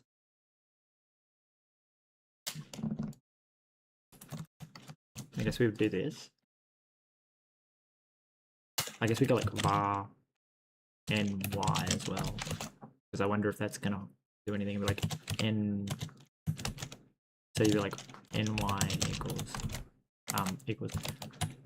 pos.y, right? And then down here we say 32 ny times recap reciprocal.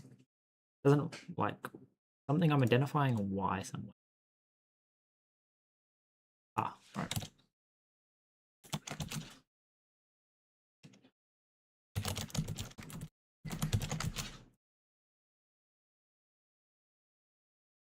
That how that works.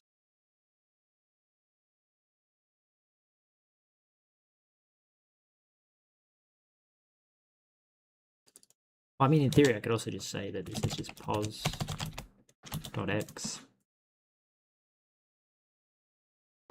Pos is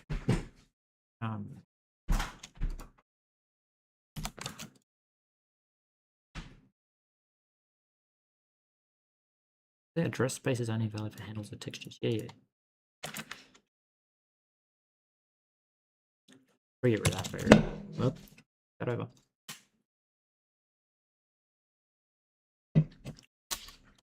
Let's put it down here. Right. So, have we lost any kind of frames doing that? Doesn't appear to be. Well, we can get rid of this bit because we're setting them and it's only if we overwrite them. Right. So then we say like, so if the y, we say, hey, if x equals 0 and if z equals 0, then for this, we say this. Okay, so we say let block equals get block x nyz if block equals x z. Right. So this, in theory, is changing something. So, like, I mean, in theory, like, again, like, I think it's about maximizing, like, the minimizing number of branches. So this is fucking with something, apparently. This is what it would normally look like. Right.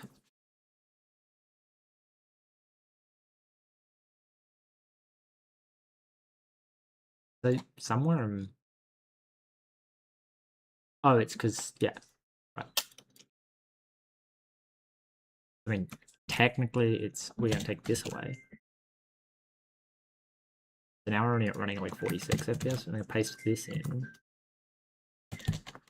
We're going to else this. So this should then make you go back to that. Okay. So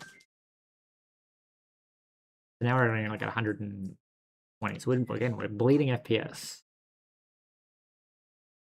But the hope is, again, that we're making long-term sacrifices. So now, in theory, we want to turn this off. So it doesn't appear to be making any kind of difference to what I can see, which is a bit weird because it shouldn't actually be not doing anything. So then we want to say that this is actually max.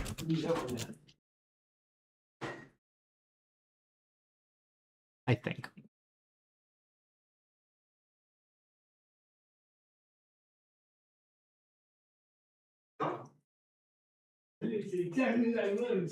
Wait, that doesn't make any sense. When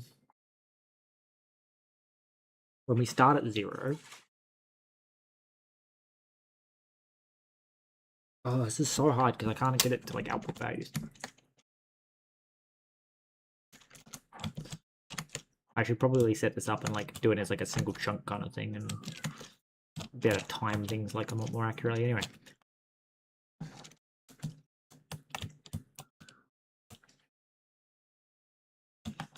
So we should probably modify the vertex shader and just be like get block. And then we're just going to go like, hey, return 1. See, so everything is grass.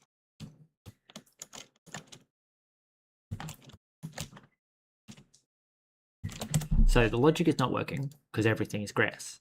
If I turn this off, the logic is not working because everything is grass. So I guess we come in when we go into here. It's in here. We say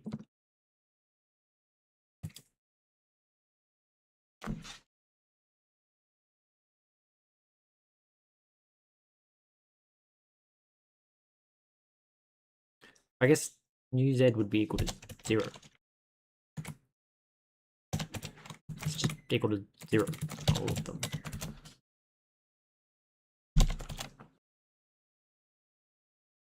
No, apparently not.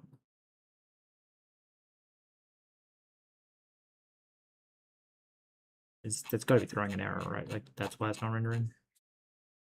Yeah, we're taking the minimum one. Oh, let's just.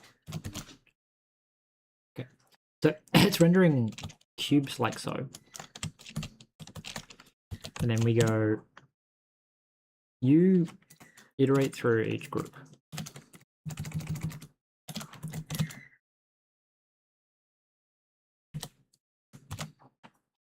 Right.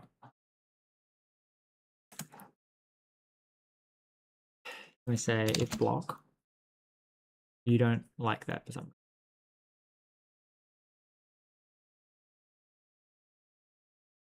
Okay, so we go here and we say ny equals pos dot y. 32.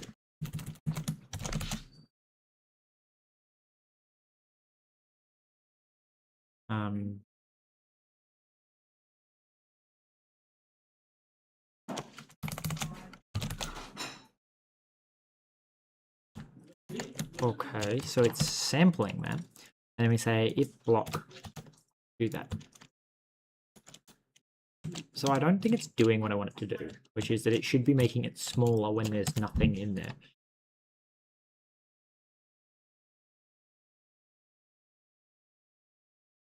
Wait, the minimum is u of 0. So you would then be, we want nx to equal chunk size, and we want nz equal chunk size.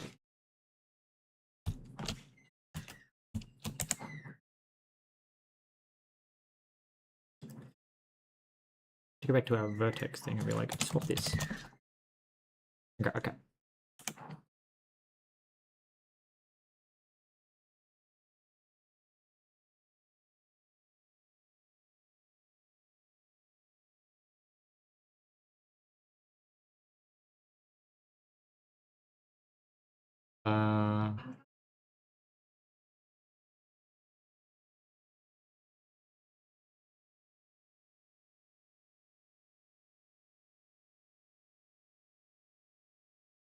I kind of do feel like I should just return. Well, I can do that, can't I? Do this. Do this.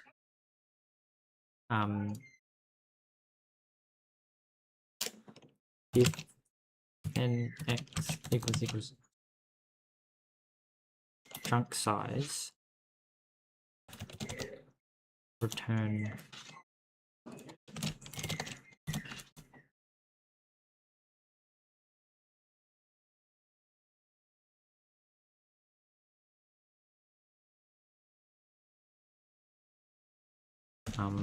out dot position.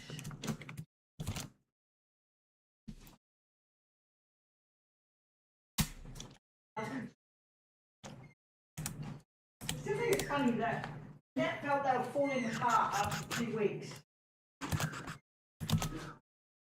Okay, so 160. You got the keys?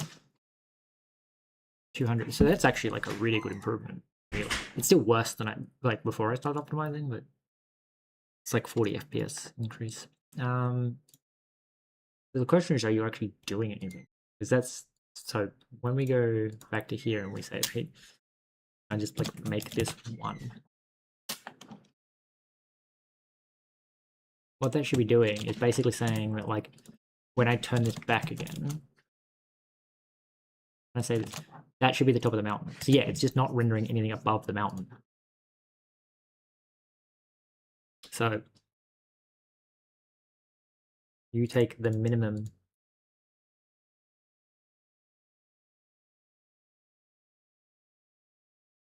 when you hit a solid block. Now, the issue is that it doesn't seem to be shrinking it in.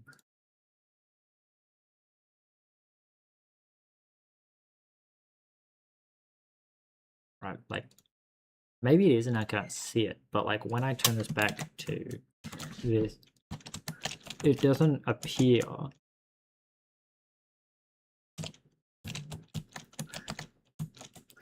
to be actually like shrinking it in at all. Maybe I just can't see it, but like it definitely doesn't look like it's being shrunken.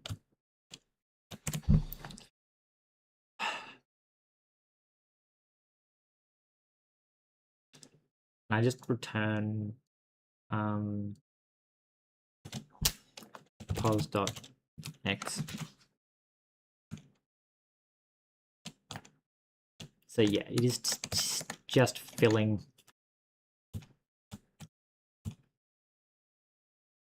So it's not shrinking the cube in. It's not rendering the redundant layers, but it's not actually filling. It's not shrinking down the size of this rectangle. Now, why is it not shrinking down the size of the rectangle?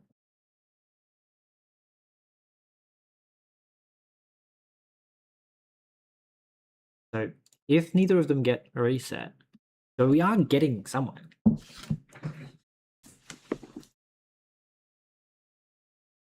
Maybe it's out.world position.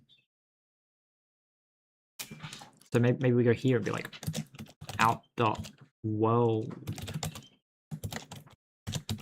position equals minus equals plus equals. Okay, maybe that's how I can do it. It'd be like here and be all like, okay, else out dot world position dot x plus equals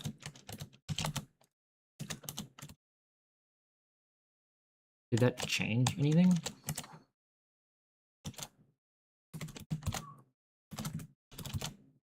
Not really. I don't think that's gonna get any.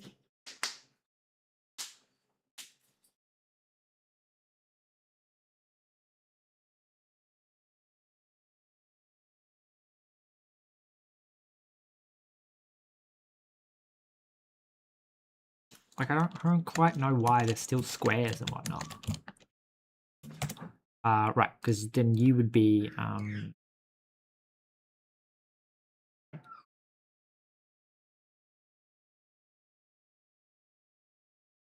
recalculate the clip from the new world position. My issue is that they're still full-size fucking squares. What if I just said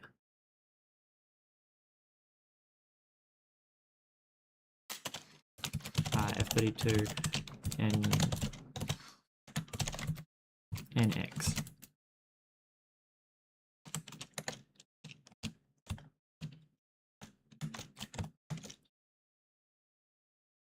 Okay. I mean, that's looking correct.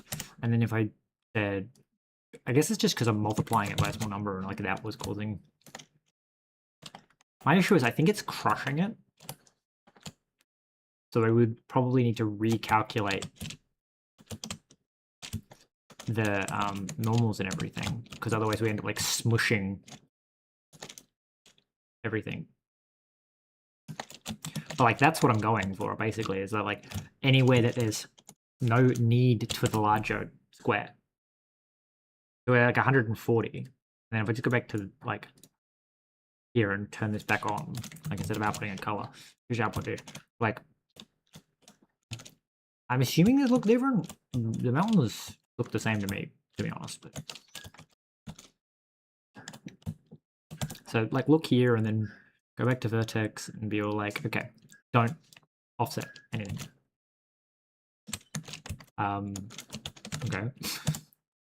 I guess because the normals are either like positive or negative, like they're not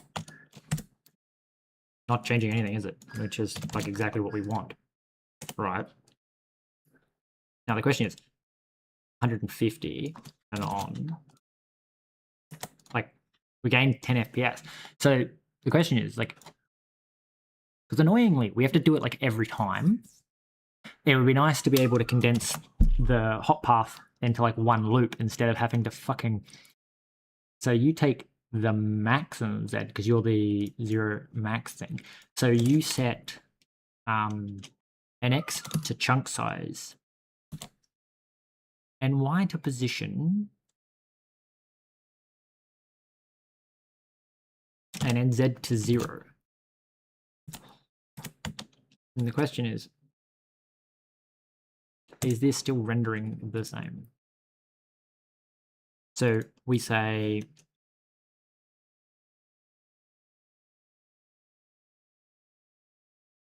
like I think again. I guess technically we don't have to do this on every layer. So this happens only on, we basically check that layer and discard the whole vertex. What would be nice is if I could discard the other fucking 3 vertices that come with it, but I have to check them as well. Well, not necessarily. Maybe, I don't know. Somehow just discarding one of them is enough, which confuses me, to be honest.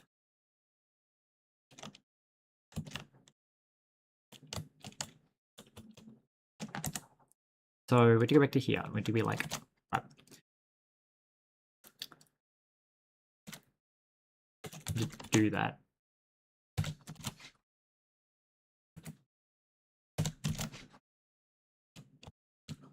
And be like, okay. So the question is that even doing anything? Something's moving, that's for sure. So that suddenly drops way down.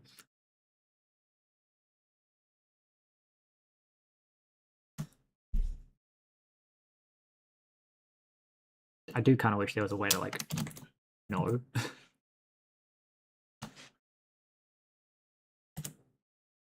feel like doing this every frame for every block is probably not the best idea. So, well, like for every chunk.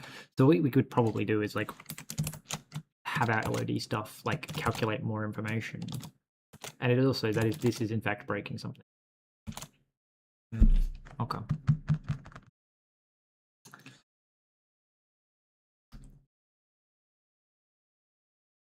So weird.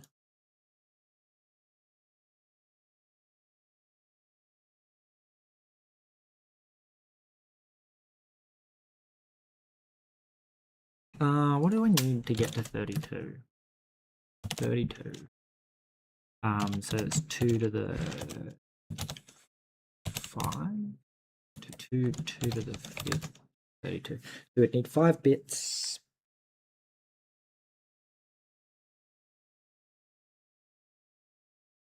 Five would be 15. Store all 3. Wow. Me.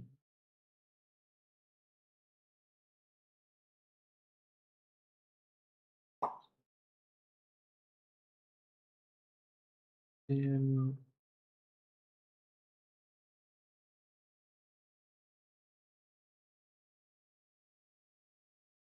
mean, that might work.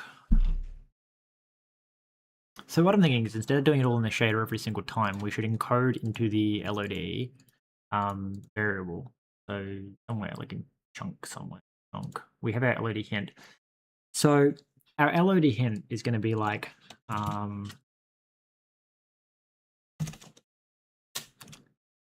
we're gonna go like let mute mx min x equals chunks, min y equals chunk size, min z equals chunk size, let mute max x equals 0.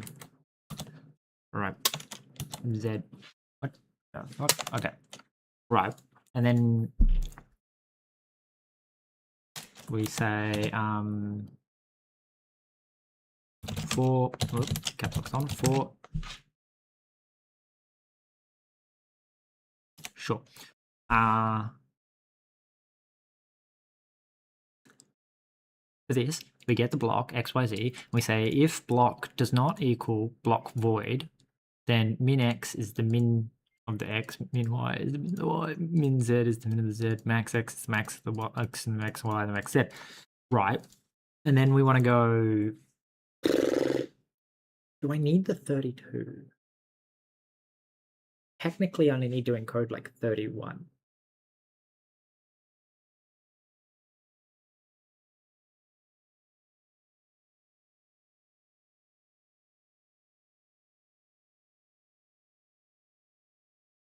Maybe.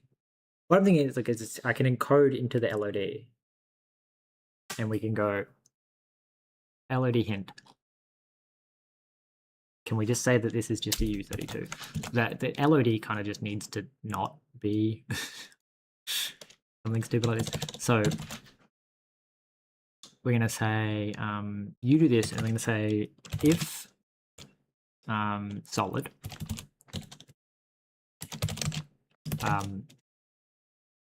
LOD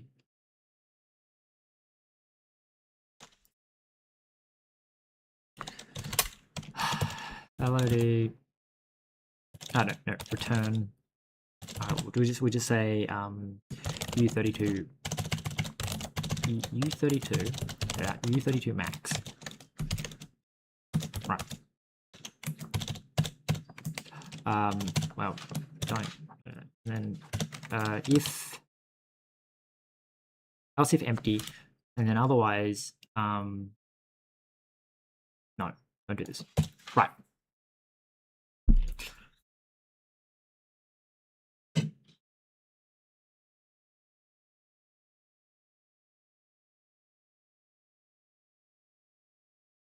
So what I'm thinking is we can encode minimum, maximum, right? So we go something like we go let out equals 0. All right. So the bottom 5 is just going to be out. We'll set out just equals x. Right, now our chunk size 64. So that's 6 bits. And then so like say 6. And 6 times 6 is fucking 36. Which means that we kind of don't get to encode all the information.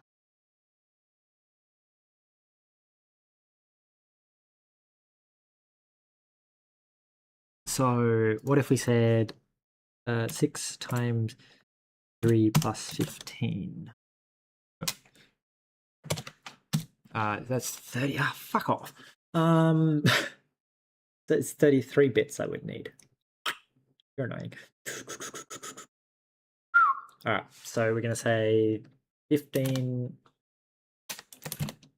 plus 15, 30. Okay, so it's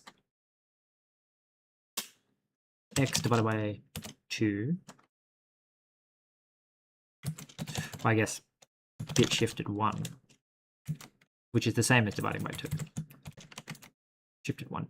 Right, and then we say out or equals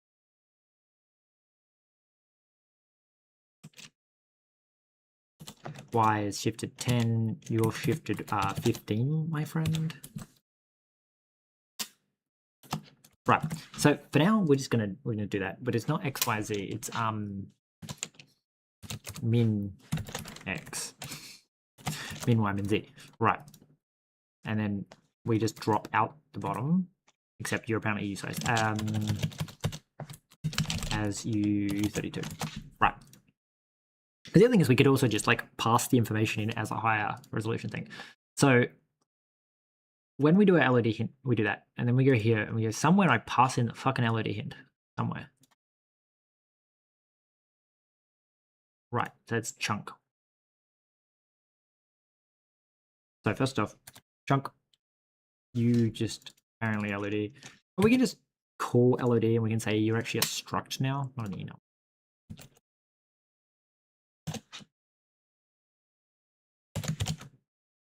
You just do U32 and then like step.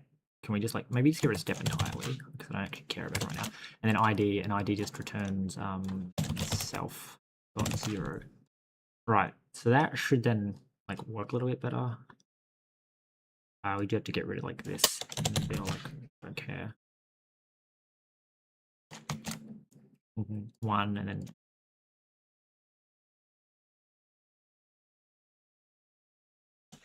it's gonna call you 0. 0 being an empty mesh, no. So U32 max.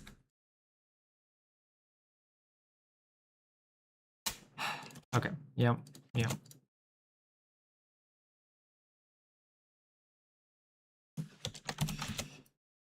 So 0 is empty. 0 is empty. Started LED hint. Did I change you to? No, you take an LED. Oh, right. LED hint now takes you return. You still return an LED. We changed what it meant to be, so we're gonna be like const solid self and empty self. Apparently they should be solid empty.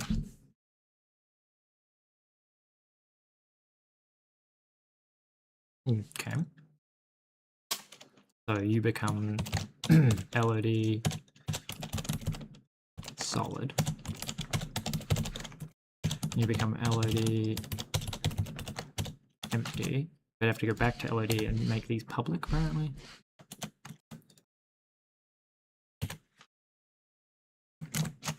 Pub. This is listed public pub. Alright. What do you mean you can't find it? Oh, because LOD. Right. So that passes that information in. You're having some issues because I've changed how this works. So this is LOD1. Right. I don't know if I ever want to do any of these other stuff things, but okay. Fine. We have to go back to LED. We have to give LED its step back. So it'd be like and then step, which takes in self and just returns chunk size.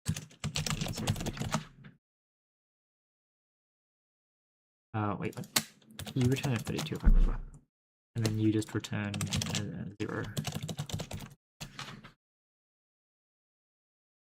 What? Else you just return 1.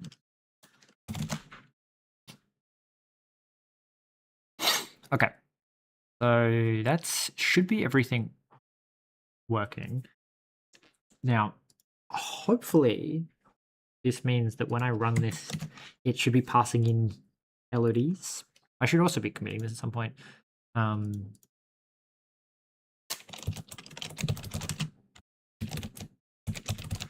Just commit that, just so like if I need, I can come back and look at it. But like theoretically now, inside of our vertex, we like just, well, I hope it doesn't crash. Wow, it's slow.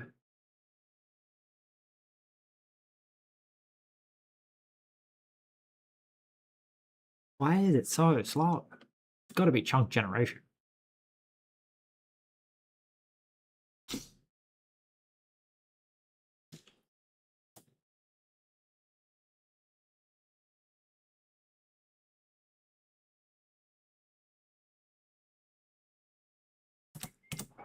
Yeah, it was just way slower to generate chunks than before.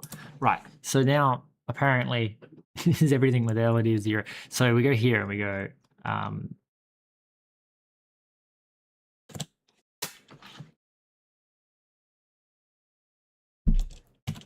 if LOD equals 0x ff ff ff ff.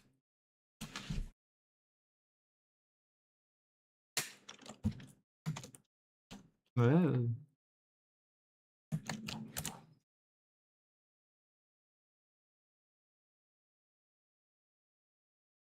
Let's do this and go. First, fuck me, does that lag like crazy?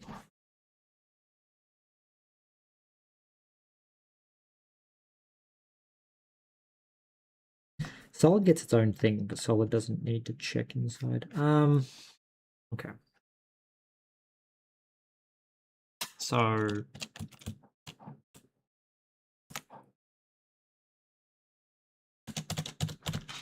if LOD, well, I guess it's technically this should be the top one then. Right. We go, hey, do that. Else.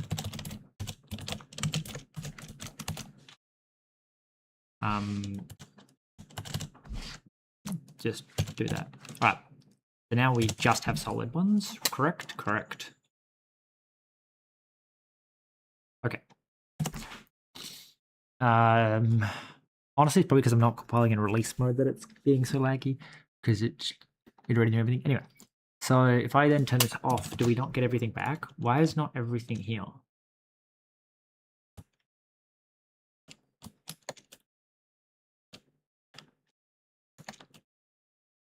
Why is everything missing?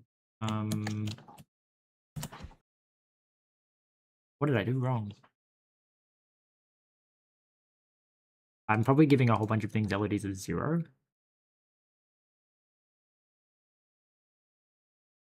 Somehow. So we go back to our chunk and we go. What is 0? I don't care.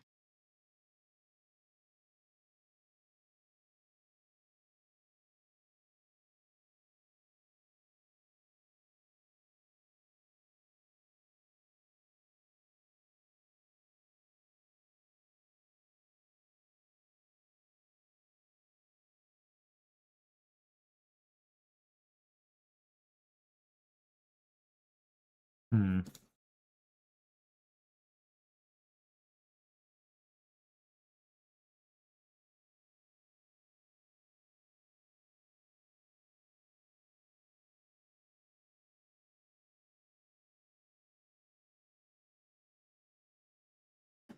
I guess technically I should set board width 1 should be 32. So I think what's happening is I'm effectively like making it very easy for like, as long as it has a block in the bottom right corner, it's counted as empty because I'm only encoding the minimums. And so if there's a block in the bottom, if there's a block at 0, 0, 0, then it's at the minimum. And so every block at 0, 0, 0 counts as empty. Yeah, okay. So I just had to encode like basically not empty. It wouldn't happen if I was actually encoding the maximum as well. But I also need to definitely improve that bit of code because God, is it slow as it iterates through every single block. If I run in release mode, that should make it so much better. Spell, please. Let's see. It's going to make it so much faster. Anyway, so now we have that information. We can go here and say, hey, so if your LED is this, then you're solid and you do different math because obviously solid's different to having a block of air inside. So what we've done now is we're basically saying like, if chunk is standard, so we're going to say let min x equal LOD and 0x1f. F is 4 bits to 5 bits. Yeah, okay. Shifted 1. Right.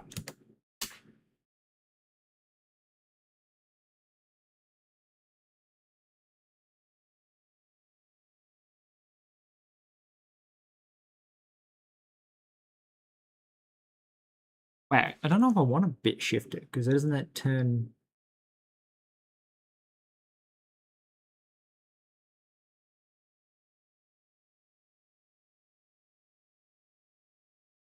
I guess, because we're going to shift it back up, maybe.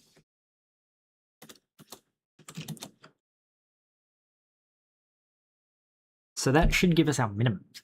And then we say, like, do this. So I'm going to say, like, if pos.x is less than min x, or pos.y is less than min y, or pos.z is less than min z. Okay. So this should do the same logic as before, or basically not attempting to render anything that's also, I don't even know if we need to say that the position is equal to the output. We can just return the output is equal to the output. We also like could theoretically remove normals and all sorts of things to like speed things up. I don't know how much like Bevy's if statements are basically saying like because I'm not using them, I'm not paying the cost, but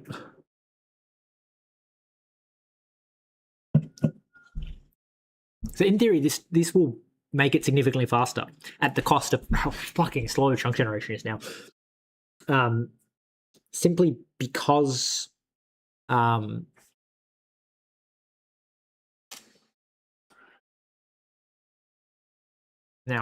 that doesn't look correct. But everything else looks correct, which is interesting. It's just that one chunk, you know? And this one chunk too. So the question, I guess, becomes, well, first off, like, what the hell is the frame rate doing? So cap the frame rate, uncap the frame rate. So the frame rate is currently hovering at, well, apparently when it takes up that much screen, it's 145. And then if I went, hey, don't bother like culling that stuff. So that gives us like 25 FPS back. But like the other question is like if we just don't cull anything at all. Well, it gives us about 5 FPS. That's actually not too terrible. Now we have to go find one of the buggy things. So first off, let's just comment this back in. I just technically have to comment this back in because I can't have a like a stone. So this is 122. Let's go find one of the brokenish chunks. Oh wait, we can't find a broken chunk if we haven't turned on the broken code. Now my suspicion is that the broken chunks are related to well, apparently nothing, because they're gone now. Oh wait, yeah, it helps if you turn on the actual broken bit of code. What? Why is it? Oh, because I moved. That's why it's faster. Right. So now we're up to like 200. But why is this entire chunk being bugged the fuck out? Okay, so my suspicion is that this chunk somehow is triggering the LOD's minimum, and like is probably like the only one that's being culled like that. Maybe multiplying by 2 is just not a good idea.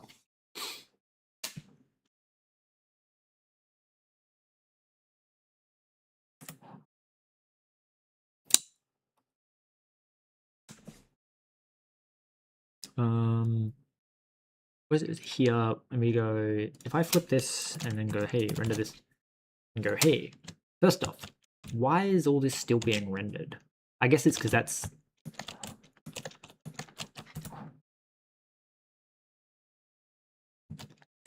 Wait, what? That is very curious.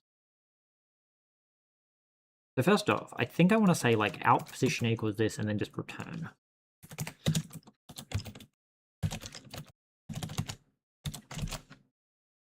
Okay.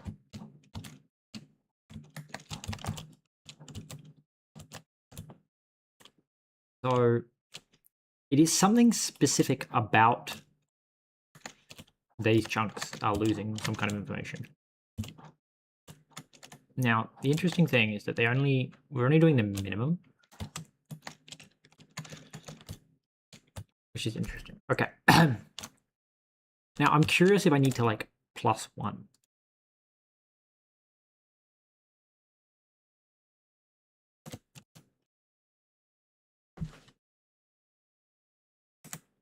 So let's go back to normal rendering and to see like if I can spot things going on.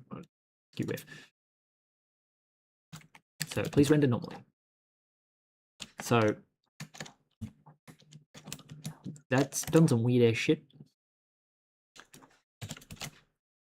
Because effectively we were deleting like half of the world.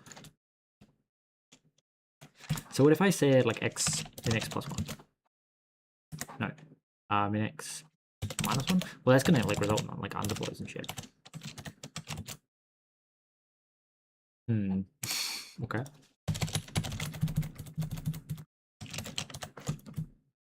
If position x minus 1 is like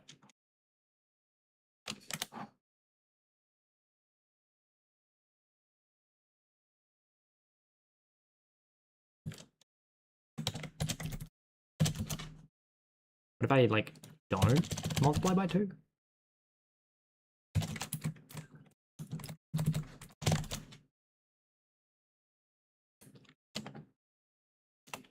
No? Okay. So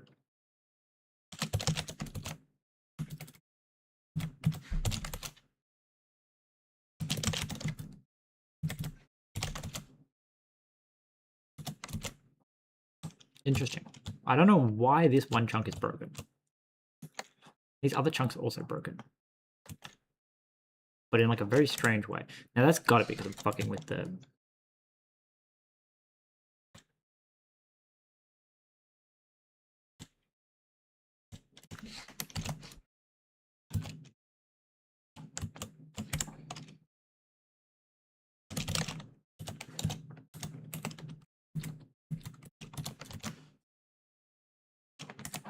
no. I'm going to shift it.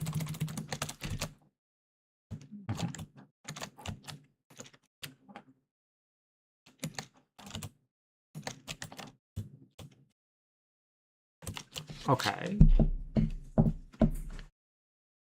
So it kind of works, it kind of doesn't. I'm very confused.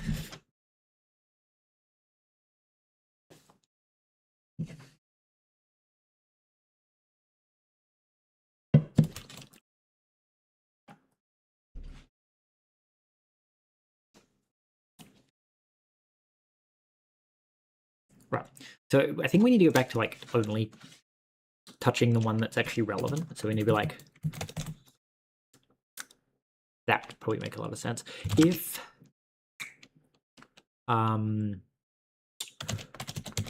dot world normal dot y does not equal 0.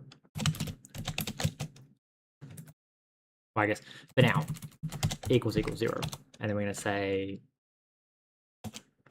out dot position return out. Right. So this is discarding everything that is not a top face. And then we say if position.y is less than minimum underscore y. Right. So nothing changes, right, between doing that and doing that. Right. So position y is less than minimum y. Right. So I'm thinking we flip that and we go we go is not equal 0, 0, and position dot y is less than min dot y.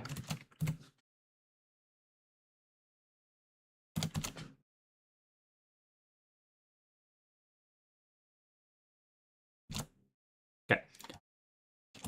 So curiosity. So first off, we have to like uncap the frame rate. Oh, ooh, concerning. So the frame rate right now is apparently is at 60, 62, 60. Okay. So if I then turn this off, what's the frame rate go to? It gets faster, which is a little bit concerning.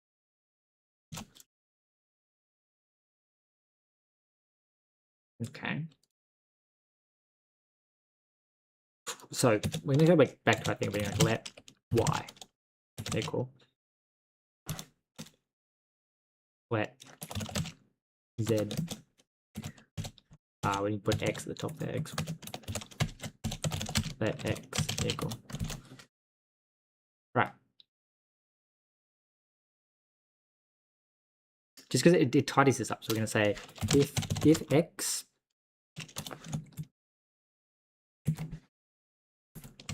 or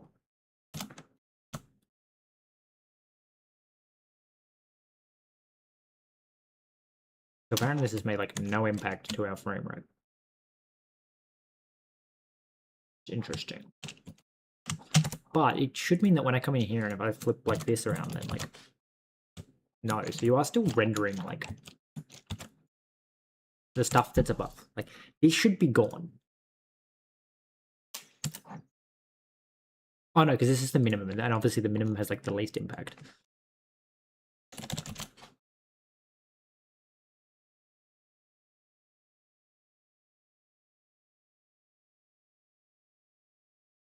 So I guess we go back to our map gen, our chunk, and we say, hey, can you also encode outboard with max x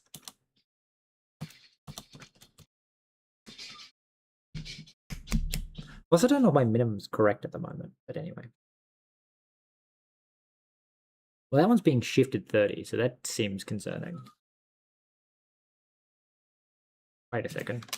Shouldn't you be shifted 5, 10, 15, 20,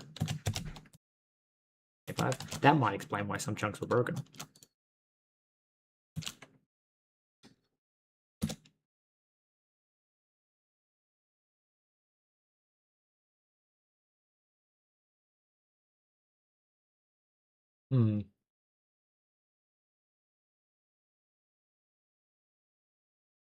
So the technically gives us like 2 topmost bits that we could use to determine which fucking version it is. Right. So next to come down here and go, hey. Well, I guess technically we should turn off this bit and go, hey, like any chance that it made it faster by actually like providing the correct information. We have to go back into settings and uncap the FPS. So now that we're actually capping it correctly, I don't think it's actually doing any different. There's 120. Right? Yeah, 125. If I then like remove this logic, it's didn't really change much of anything. But again, almost every chunk is going to have something in the bottom corner there. So we go. Can I put this on the new lines? Be like, now, I think technically it'd be like this. Yeah, or and then like this, or and like this. We go or x and pos dot. Why do I always do them on the same line? It's just that I need to like shorten it and go. Okay, so it's this or pos dot x is greater than max x. Right. Max x equals. Right. I was pulling the right numbers out. That's kind of funny. So you're 5, you're 10. So that would make you 15. LOD shifted 15.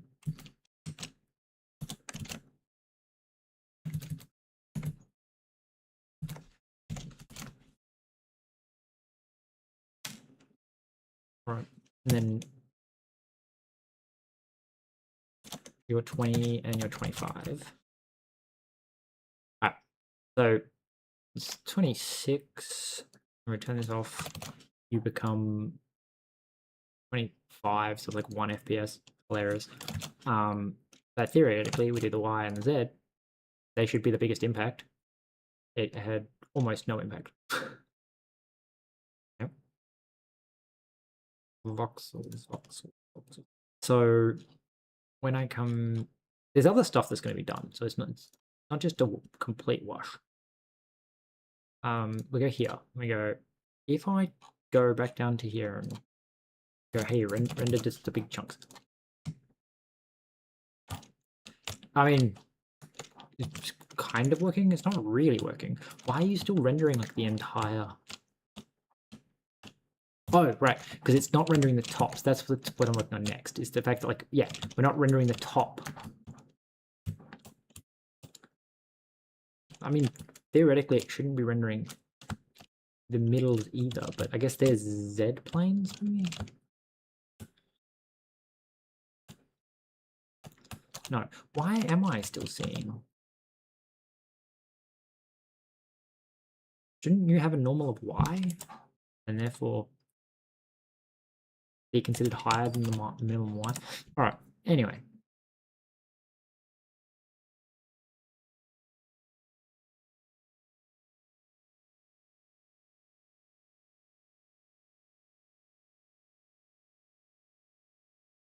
Wait.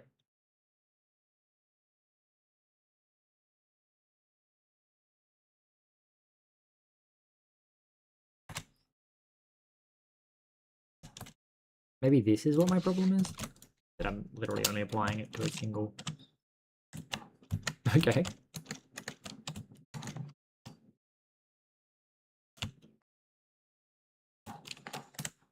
Did that improve my FPS much? So we're at like 200, and if I control Z, control Z, control Z,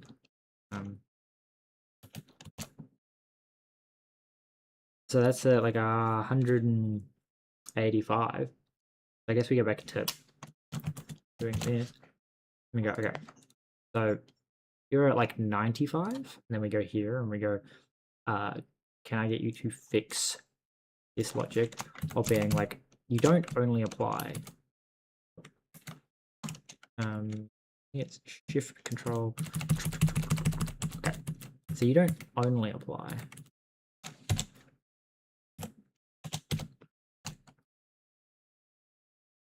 Yeah, I mean, it's what, 15 additional FPS? That's not bad.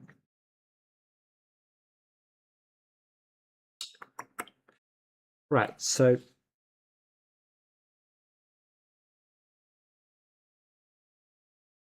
here's the thing. It's so that and we go, if X, honestly, well position guys, I don't think we need to calculate this bit.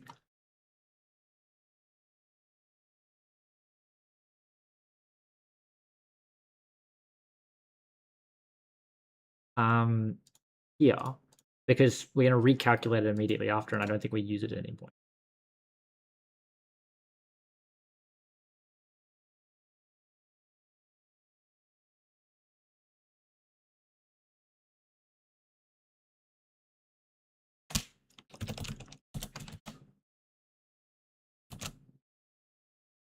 Well, apparently that returns.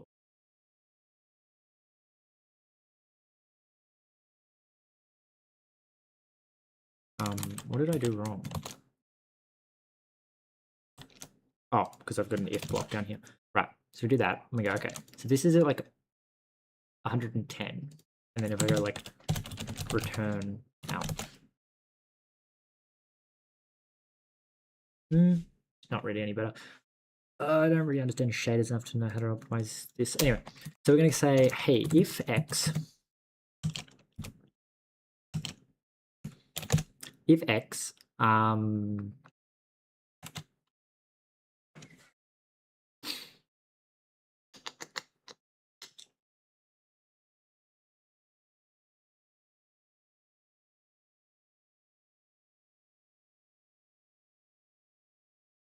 how do I know which one you are? I need like position. Not out dot position. Just like something dot position. Ah, pause. That's what you are.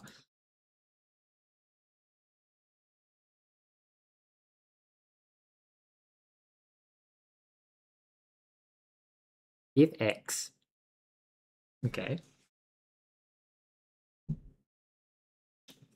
So we'll be like if x, that means out dot world normal dot x plus equals, no, not x, y plus equals min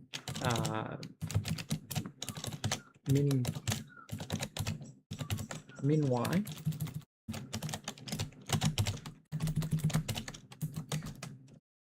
min z. That felt like something changed. Also, again, I think I'm gonna say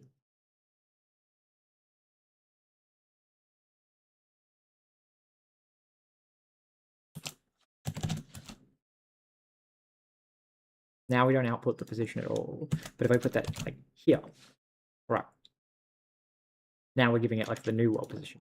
That means that if I like do this and this, nothing changes. All right, so when I do this, we get it 109-ish, yeah, 109, almost 110, 110.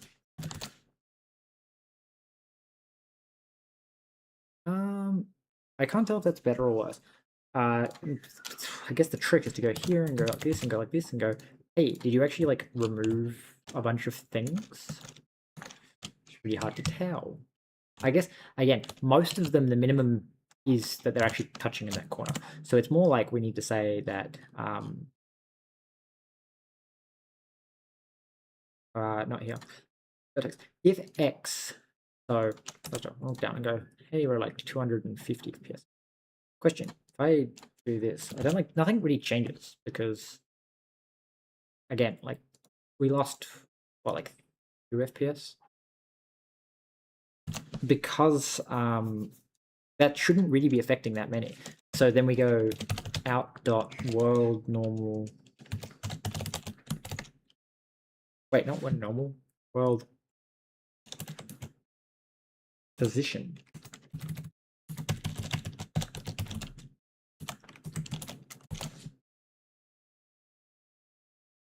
Again, not really impacting anything.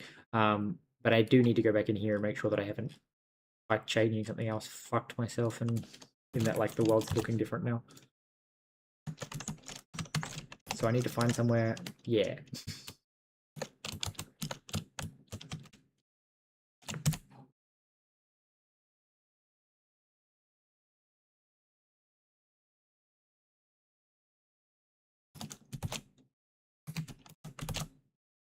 Okay, so I feel like you're going the wrong direction is what's happening. Oh.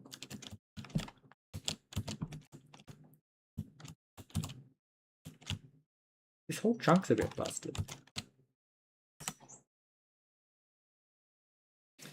Again, I think it's got something to do with the fact that I'm multiplying these by 2. So maybe just don't multiply by 2.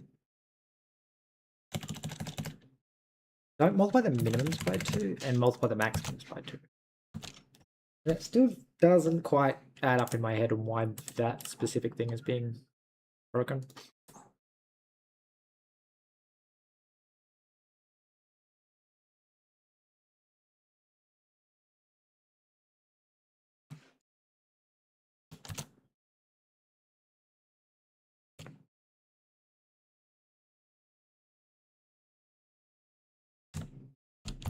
See, but they just recalculated it. That's the problem.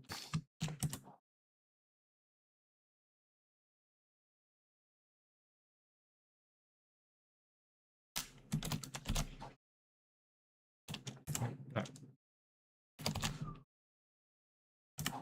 Wonder if what the issue is that it's like it's not doing it to every vertex.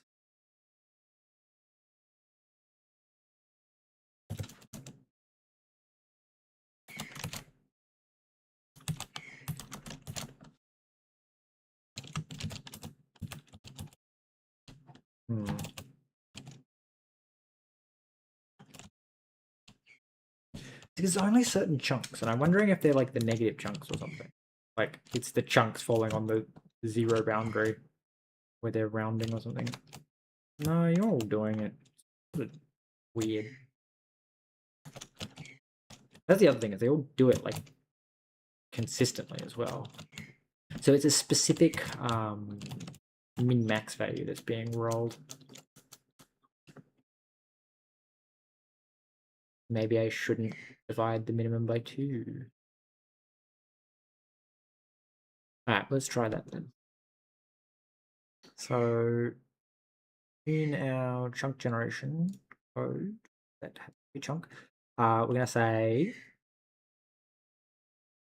that we take the min, the min, the min, the min, and then when we do this, just don't shift these values, but we do need to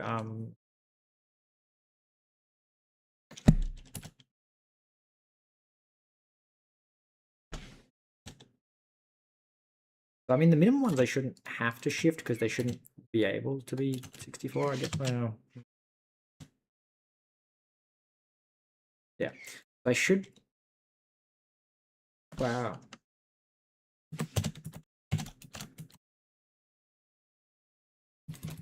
The maxes, I feel like I need to divide by 2.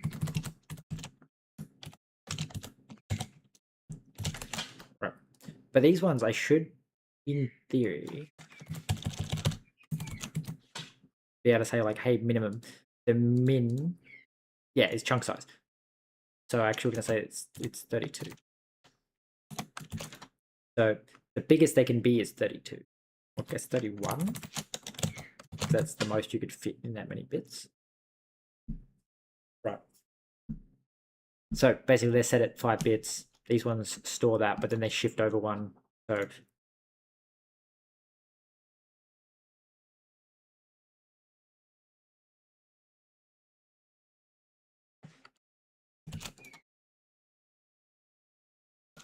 and then do I start these at 1?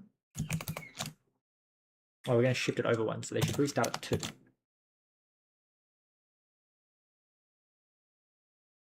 So they should definitely go up, but like basically the idea is that the minimum you can be set to, or the maximum you can be set to is all 32s, and the minimum they can be set to is basically 1 when I transfer it across, but it's 2. So that you could go down to 0, but you can't go down to 0. You have to start at 0. So if a 1 comes in, you shift up 1. Okay. I hope that fixes that. Also, the other issue being that because I went max min, it's you shift 1, you don't shift. No, you don't shift, you shift 1. 1. Insert, oh, 2 staff insert. Like so. And like that. Right. Let's rebuild that. Okay, that should give me the numbers in the correct orientation.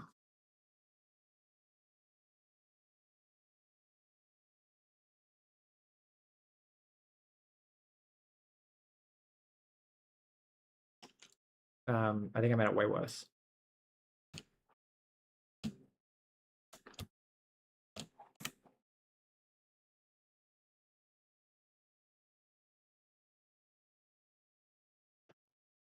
You're less than that if you're greater than that. Why did it make it worse? Oh no. What have I done?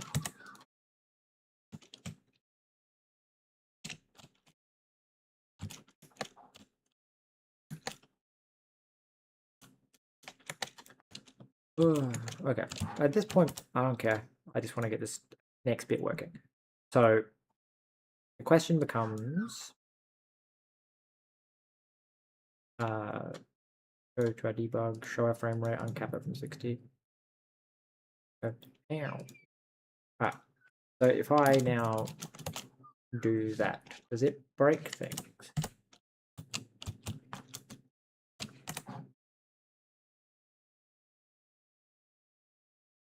I do not know.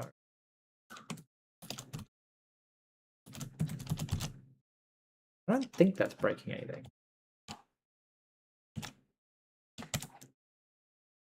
And then you do the same thing where we say world position dot y minus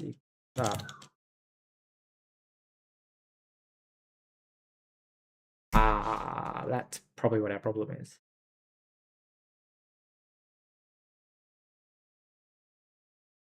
It's if if x if pos dot y equals 0 plus y, else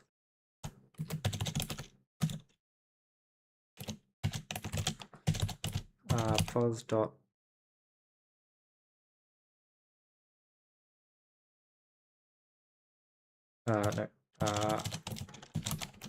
out dot world. Wait.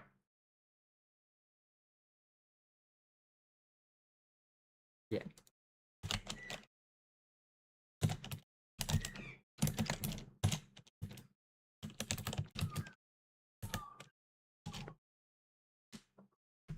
Is that like minus equals?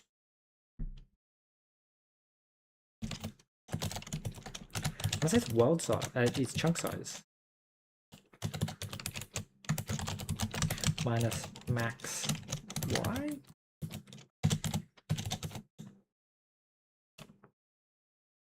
It does not like that.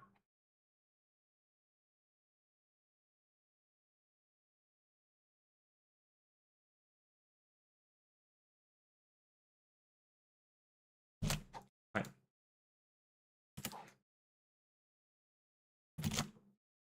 No, I've got something wrong somewhere. It's this.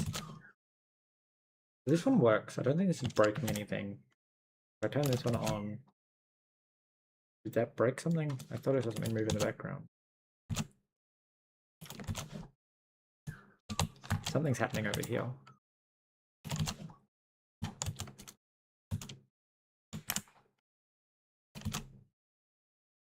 Yeah, okay. So it's not that. It's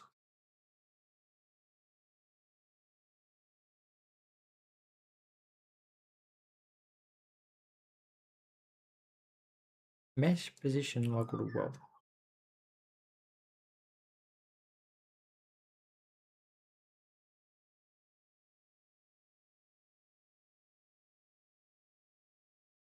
World from local.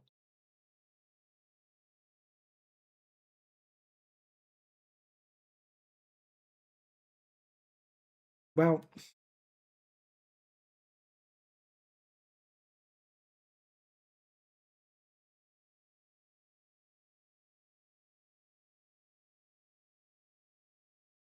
I'm curious if this world from local.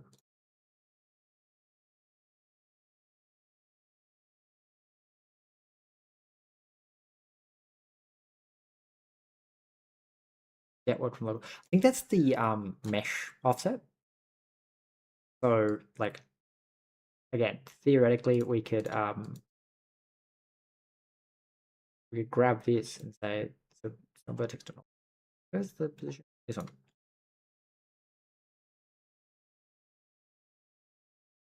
It's output world position. So I was trying to get rid of this extra shit because it's annoying me and I apparently not need it. So if I put this down here with this thing, so we update the world position and then your out.world position for XYZ. Right. So then we just need to say that the vertex dot position.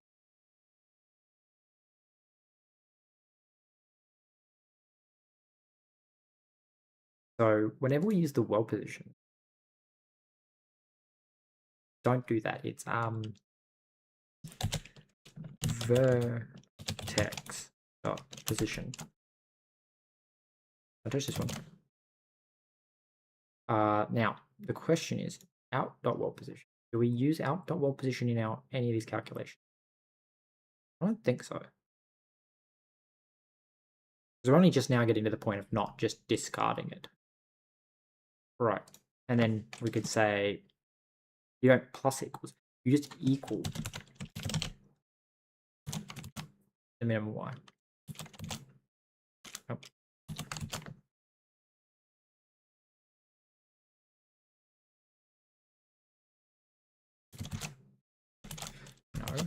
No.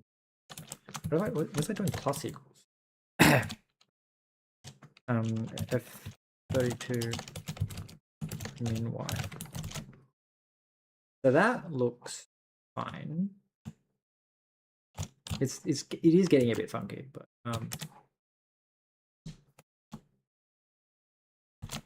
so that looks the same. But what if I said it was actually supposed to be equal to min y? F32 min y plus 1 minus 1.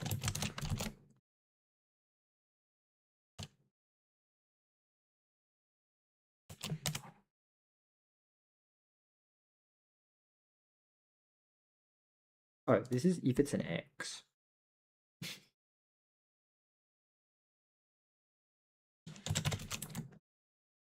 Well, I guess that's the question, is if I go back to this and I go back to like, hey, please render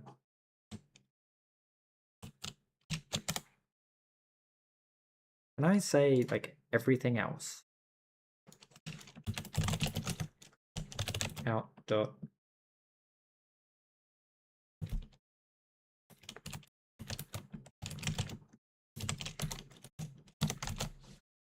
okay. The only things that are rendering right now is this stuff.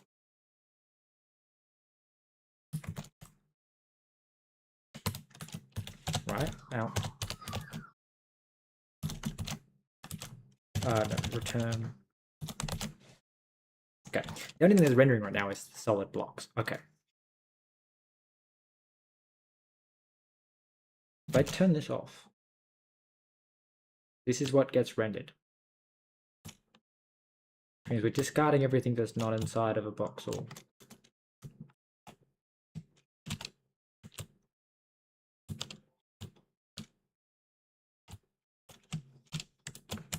okay.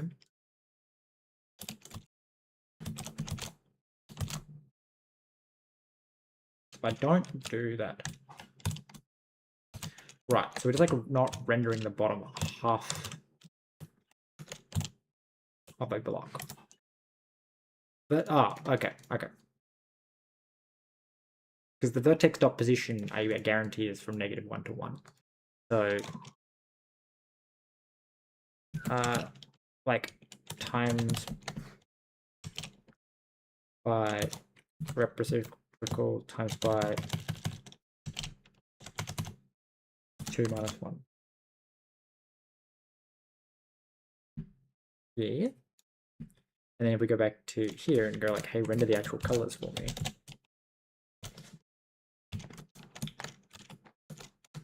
So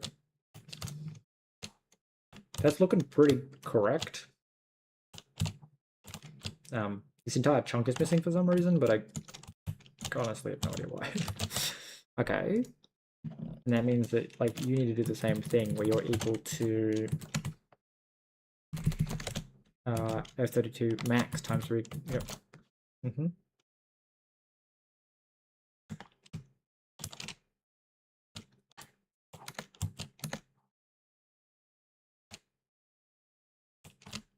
Honestly don't know if this is doing anything, but anyway. If pos.z do the same thing with the z. Again, the world looks the same. I don't know what these big holes in the ground are. But like, I don't think they're related to what I'm doing.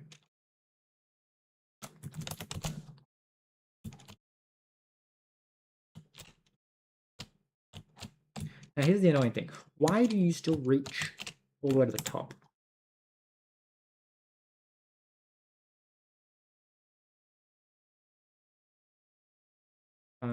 British, yeah.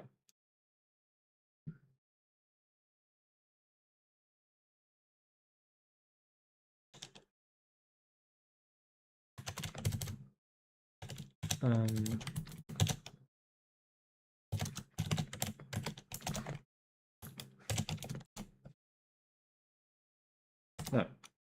If you agree with 0, that's correct. You did.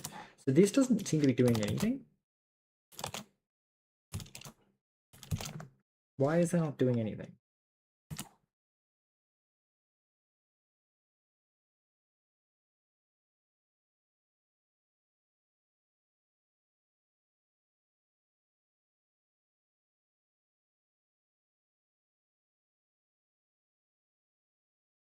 What if I don't minus? Does that make it higher? Maybe I think it's just never getting here.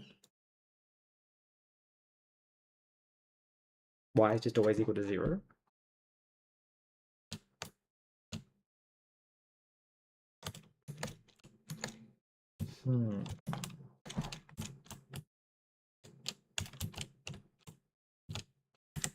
Why you do this? Can I just say that? Oh, yeah, that would explain it, wouldn't it? Vertex position Y.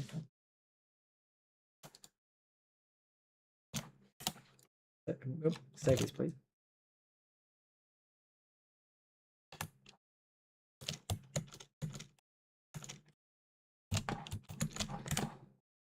Okay, did I get that correct this time?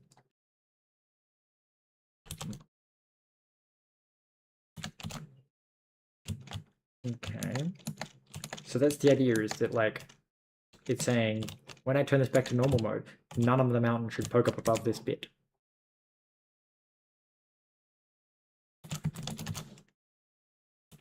Okay. But it's all looking kind of normal. I mean, if I stopped destroying everything that wasn't. If I just like don't do that. I still am unclear about why some of these like things are getting the wrong minimum and the maximum, but like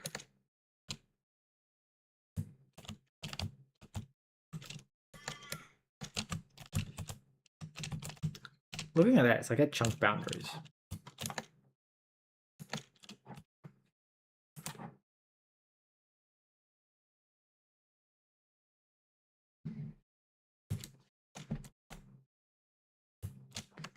I mean, the easiest thing to do would just be to like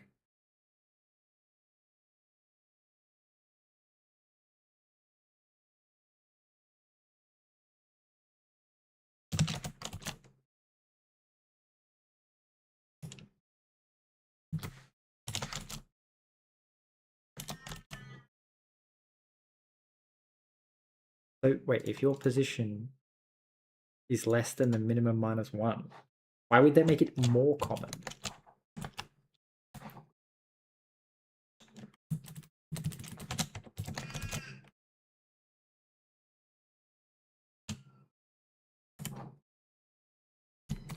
Oh, because if it's no.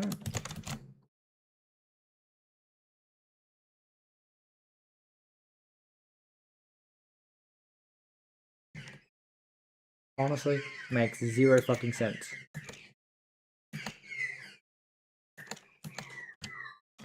That seems so backwards. Why would making the fucking threshold smaller make more things cut off?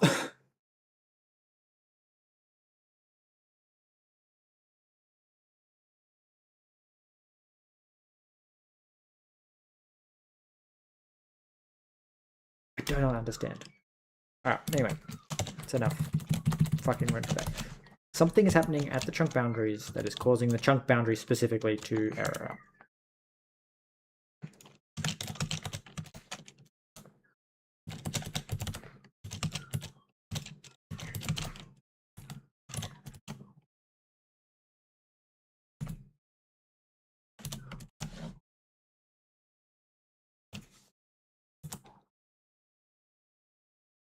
Well, actually, it's probably not the minus side that's causing the issue.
I have no fucking idea.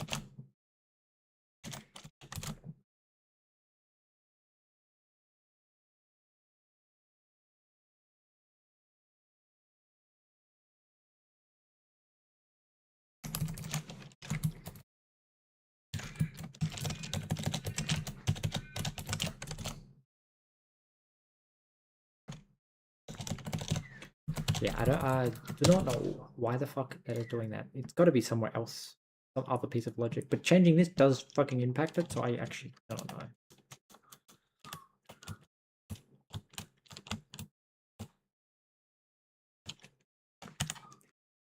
Whatever. It's like I can be like, it's definitely not this piece of logic because I can turn it off and it goes away. Not completely though. Actually, like more confusing. I guess what it's saying is it kind of fixed it, but it didn't fix something that's broken down here. Alright, so you're then max and your min.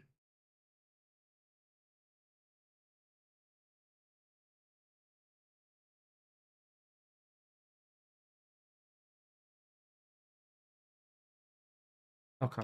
So we're gonna say like, I think I'm fucking up the math somewhere else. If y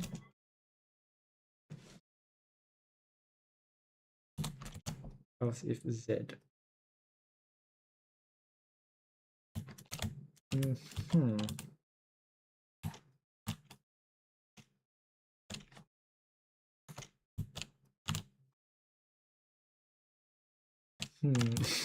Okay.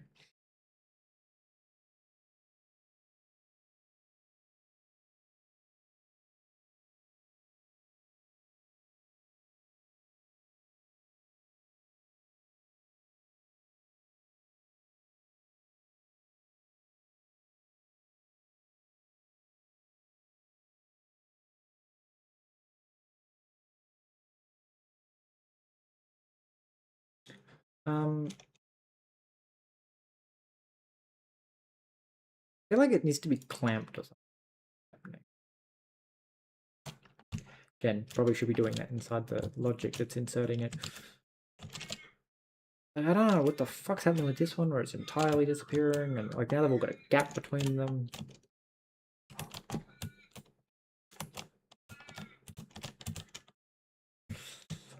Oh, well, I mean, it's kind of working in that like So that's at like 100 and... I guess that's the other advantage of this, is because of the way that the logic is running, we can be like, okay, it's 122, and it's purely how much the shader is saving, because like it's not calculating chunks right now. It's 122. 70. So we effectively doubled the frame rate. But in the process, fucked up the ground. But I don't know if that's what I've done in the shader or like some kind of math issue or else. It's because it's specifically the chunk boundaries, and for some reason these chunks. This is what makes me think it's actually the code that's setting the minimum and the maximum, because I would imagine that they wouldn't end up with fucking weird ass like whole chunks disappearing. If it was the shader doing it, it wouldn't like just be random chunks that are doing it. Like something about those specific chunks are causing it to put the wrong minimum and maximum values in.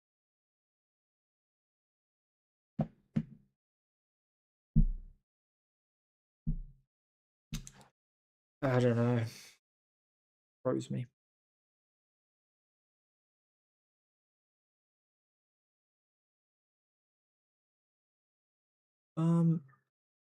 So we can just like not do a bunch of nested loops. I actually think this code is working.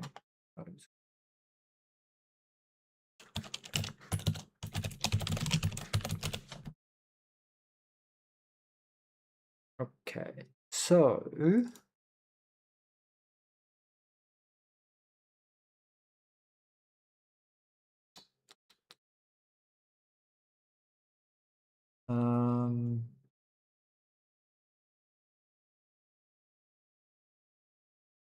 this.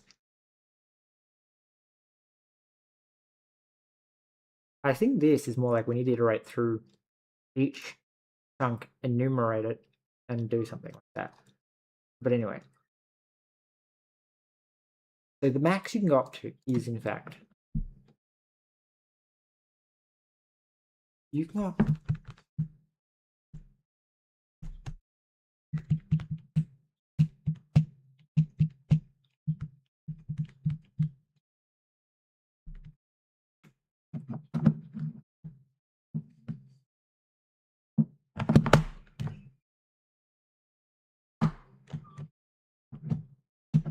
Trying to think if there's a better way of doing this, because I suspect that my issue is that I'm doing this truncating.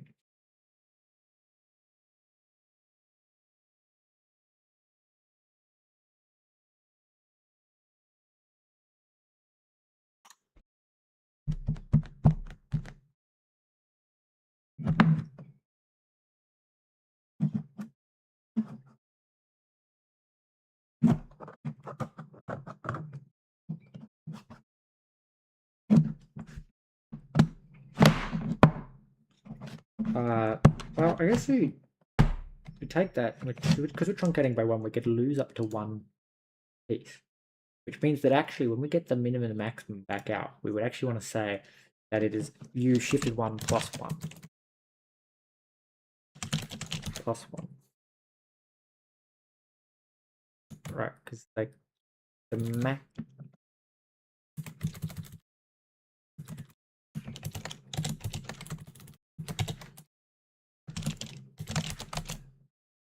Oh. Well, that fucked the math entirely. It's actually quite interesting.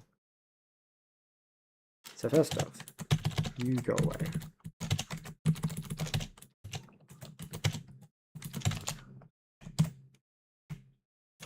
So apparently they're all supposed to stay. Oh, because it's, yeah, okay, good. So, honestly, I don't know what's going on with this one.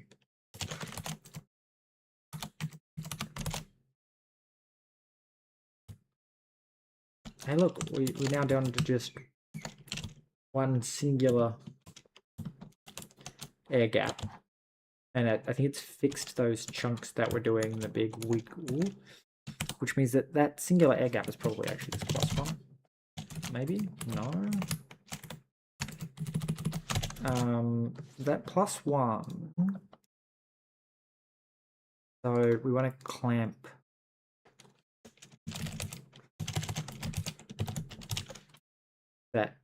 between 0 and chunk size.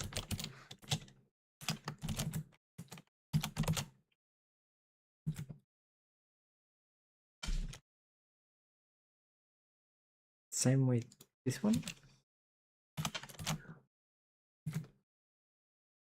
And this one. Okay, so it's still not working properly, but like 2 plus 2. Okay. I mean, sure.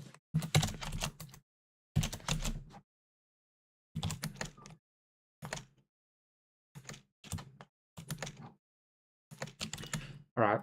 And so the question becomes that of like, if I stand here, settings,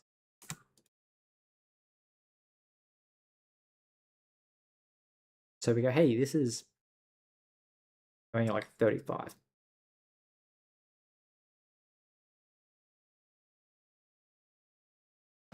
This is, yeah, running at like 65 FPS. If I turn this off, what FPS do I get? I guess I get technically have to turn off.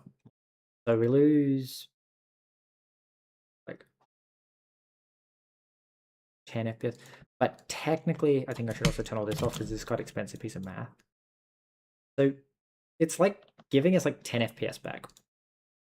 And again, this is kind of terribly implemented and whatnot because like there's a whole bunch of shit that it could be doing to like minimize the amount of stuff here. Theoretically, like that clamping and everything is because I'm doing the math wrong. So we should probably, you know, like clamp it between 0 and 64, shrink it down. Yeah, 0 and 60, where's 0 and 63? Between 0 and 63.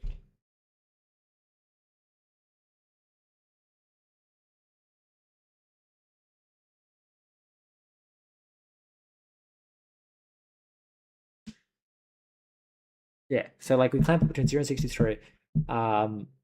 Bit shifted down one because that effectively clamps between 0 and 32. And then when we bring it back into here, we want to shift it back up, and because we shifted it up, we have to add 1 technically because that's the potential that we missed. I don't know why we have that 2 specifically, but like that's what that boiled down to, is effectively like we potentially missed so I guess that would be the chunk generation.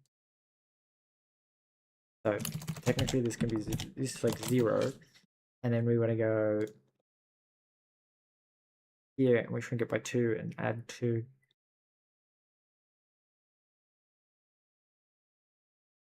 So the highest this can ever be is chunk size, which is 64. Wait, no, it's 63. Yeah, which means that like theoretically I don't need to clamp it.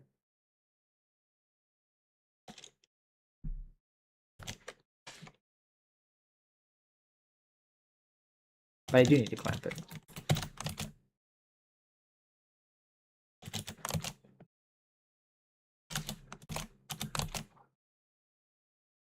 Yeah, I don't know why I need to add 2. Anyway, that added like a bunch of FPS back, I'm pretty sure. Oh my god, okay, now that it's working, I think I might just call it at the end of the stream, because that was a fucking pain in the ass. The proof of concept works, I'm just apparently too stupid to work it out. Because like, as you can see, like over here, it's weird. It's effectively that something still got fucked up math. But it's basically going like, hey, I don't need to render. There's only 1 block, so it's only going to render what 1 block. Why is there so many slices? Surely that doesn't accrue to 1 block per slice, right? Like,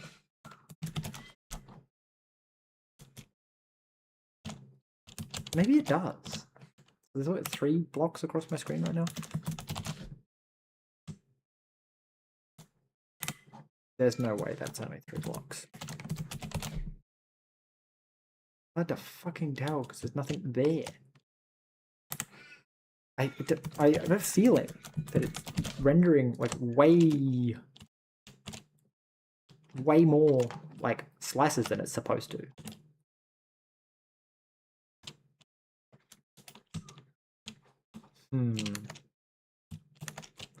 Like this just seems like way too many.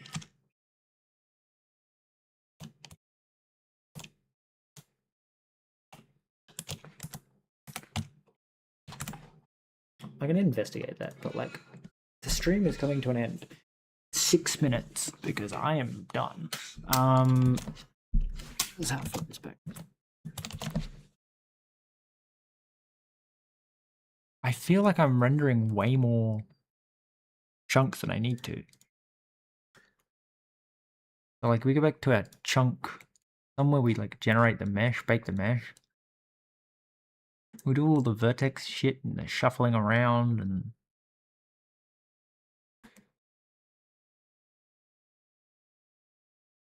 I don't know, I guess not. It's just that there's 64 slices per chunk and that's a lot. It just feels too dense.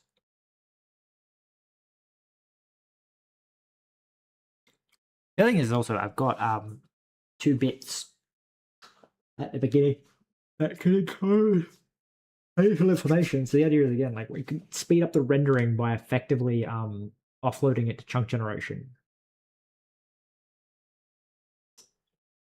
As to the state. Theoretically, that would be more of a like because again, the idea is not to bake the mesh each time, and if we have to basically do a really expensive calculation to fucking do this, then like that defeats the point. But what we could do is every time you like add or remove a block from a chunk, you can like check the minimum and maximum bound. So the idea is that you're not regenerating the mesh, you're just checking to see if that was the last block in that slice and then disappearing that slice. This also allows my LED to come back of being like beyond a certain distance from the player, just render half as many, because like you theoretically just discard the excess. So I mean that works. Anyway, thanks for tuning into the stream. I will see you all next time I stream.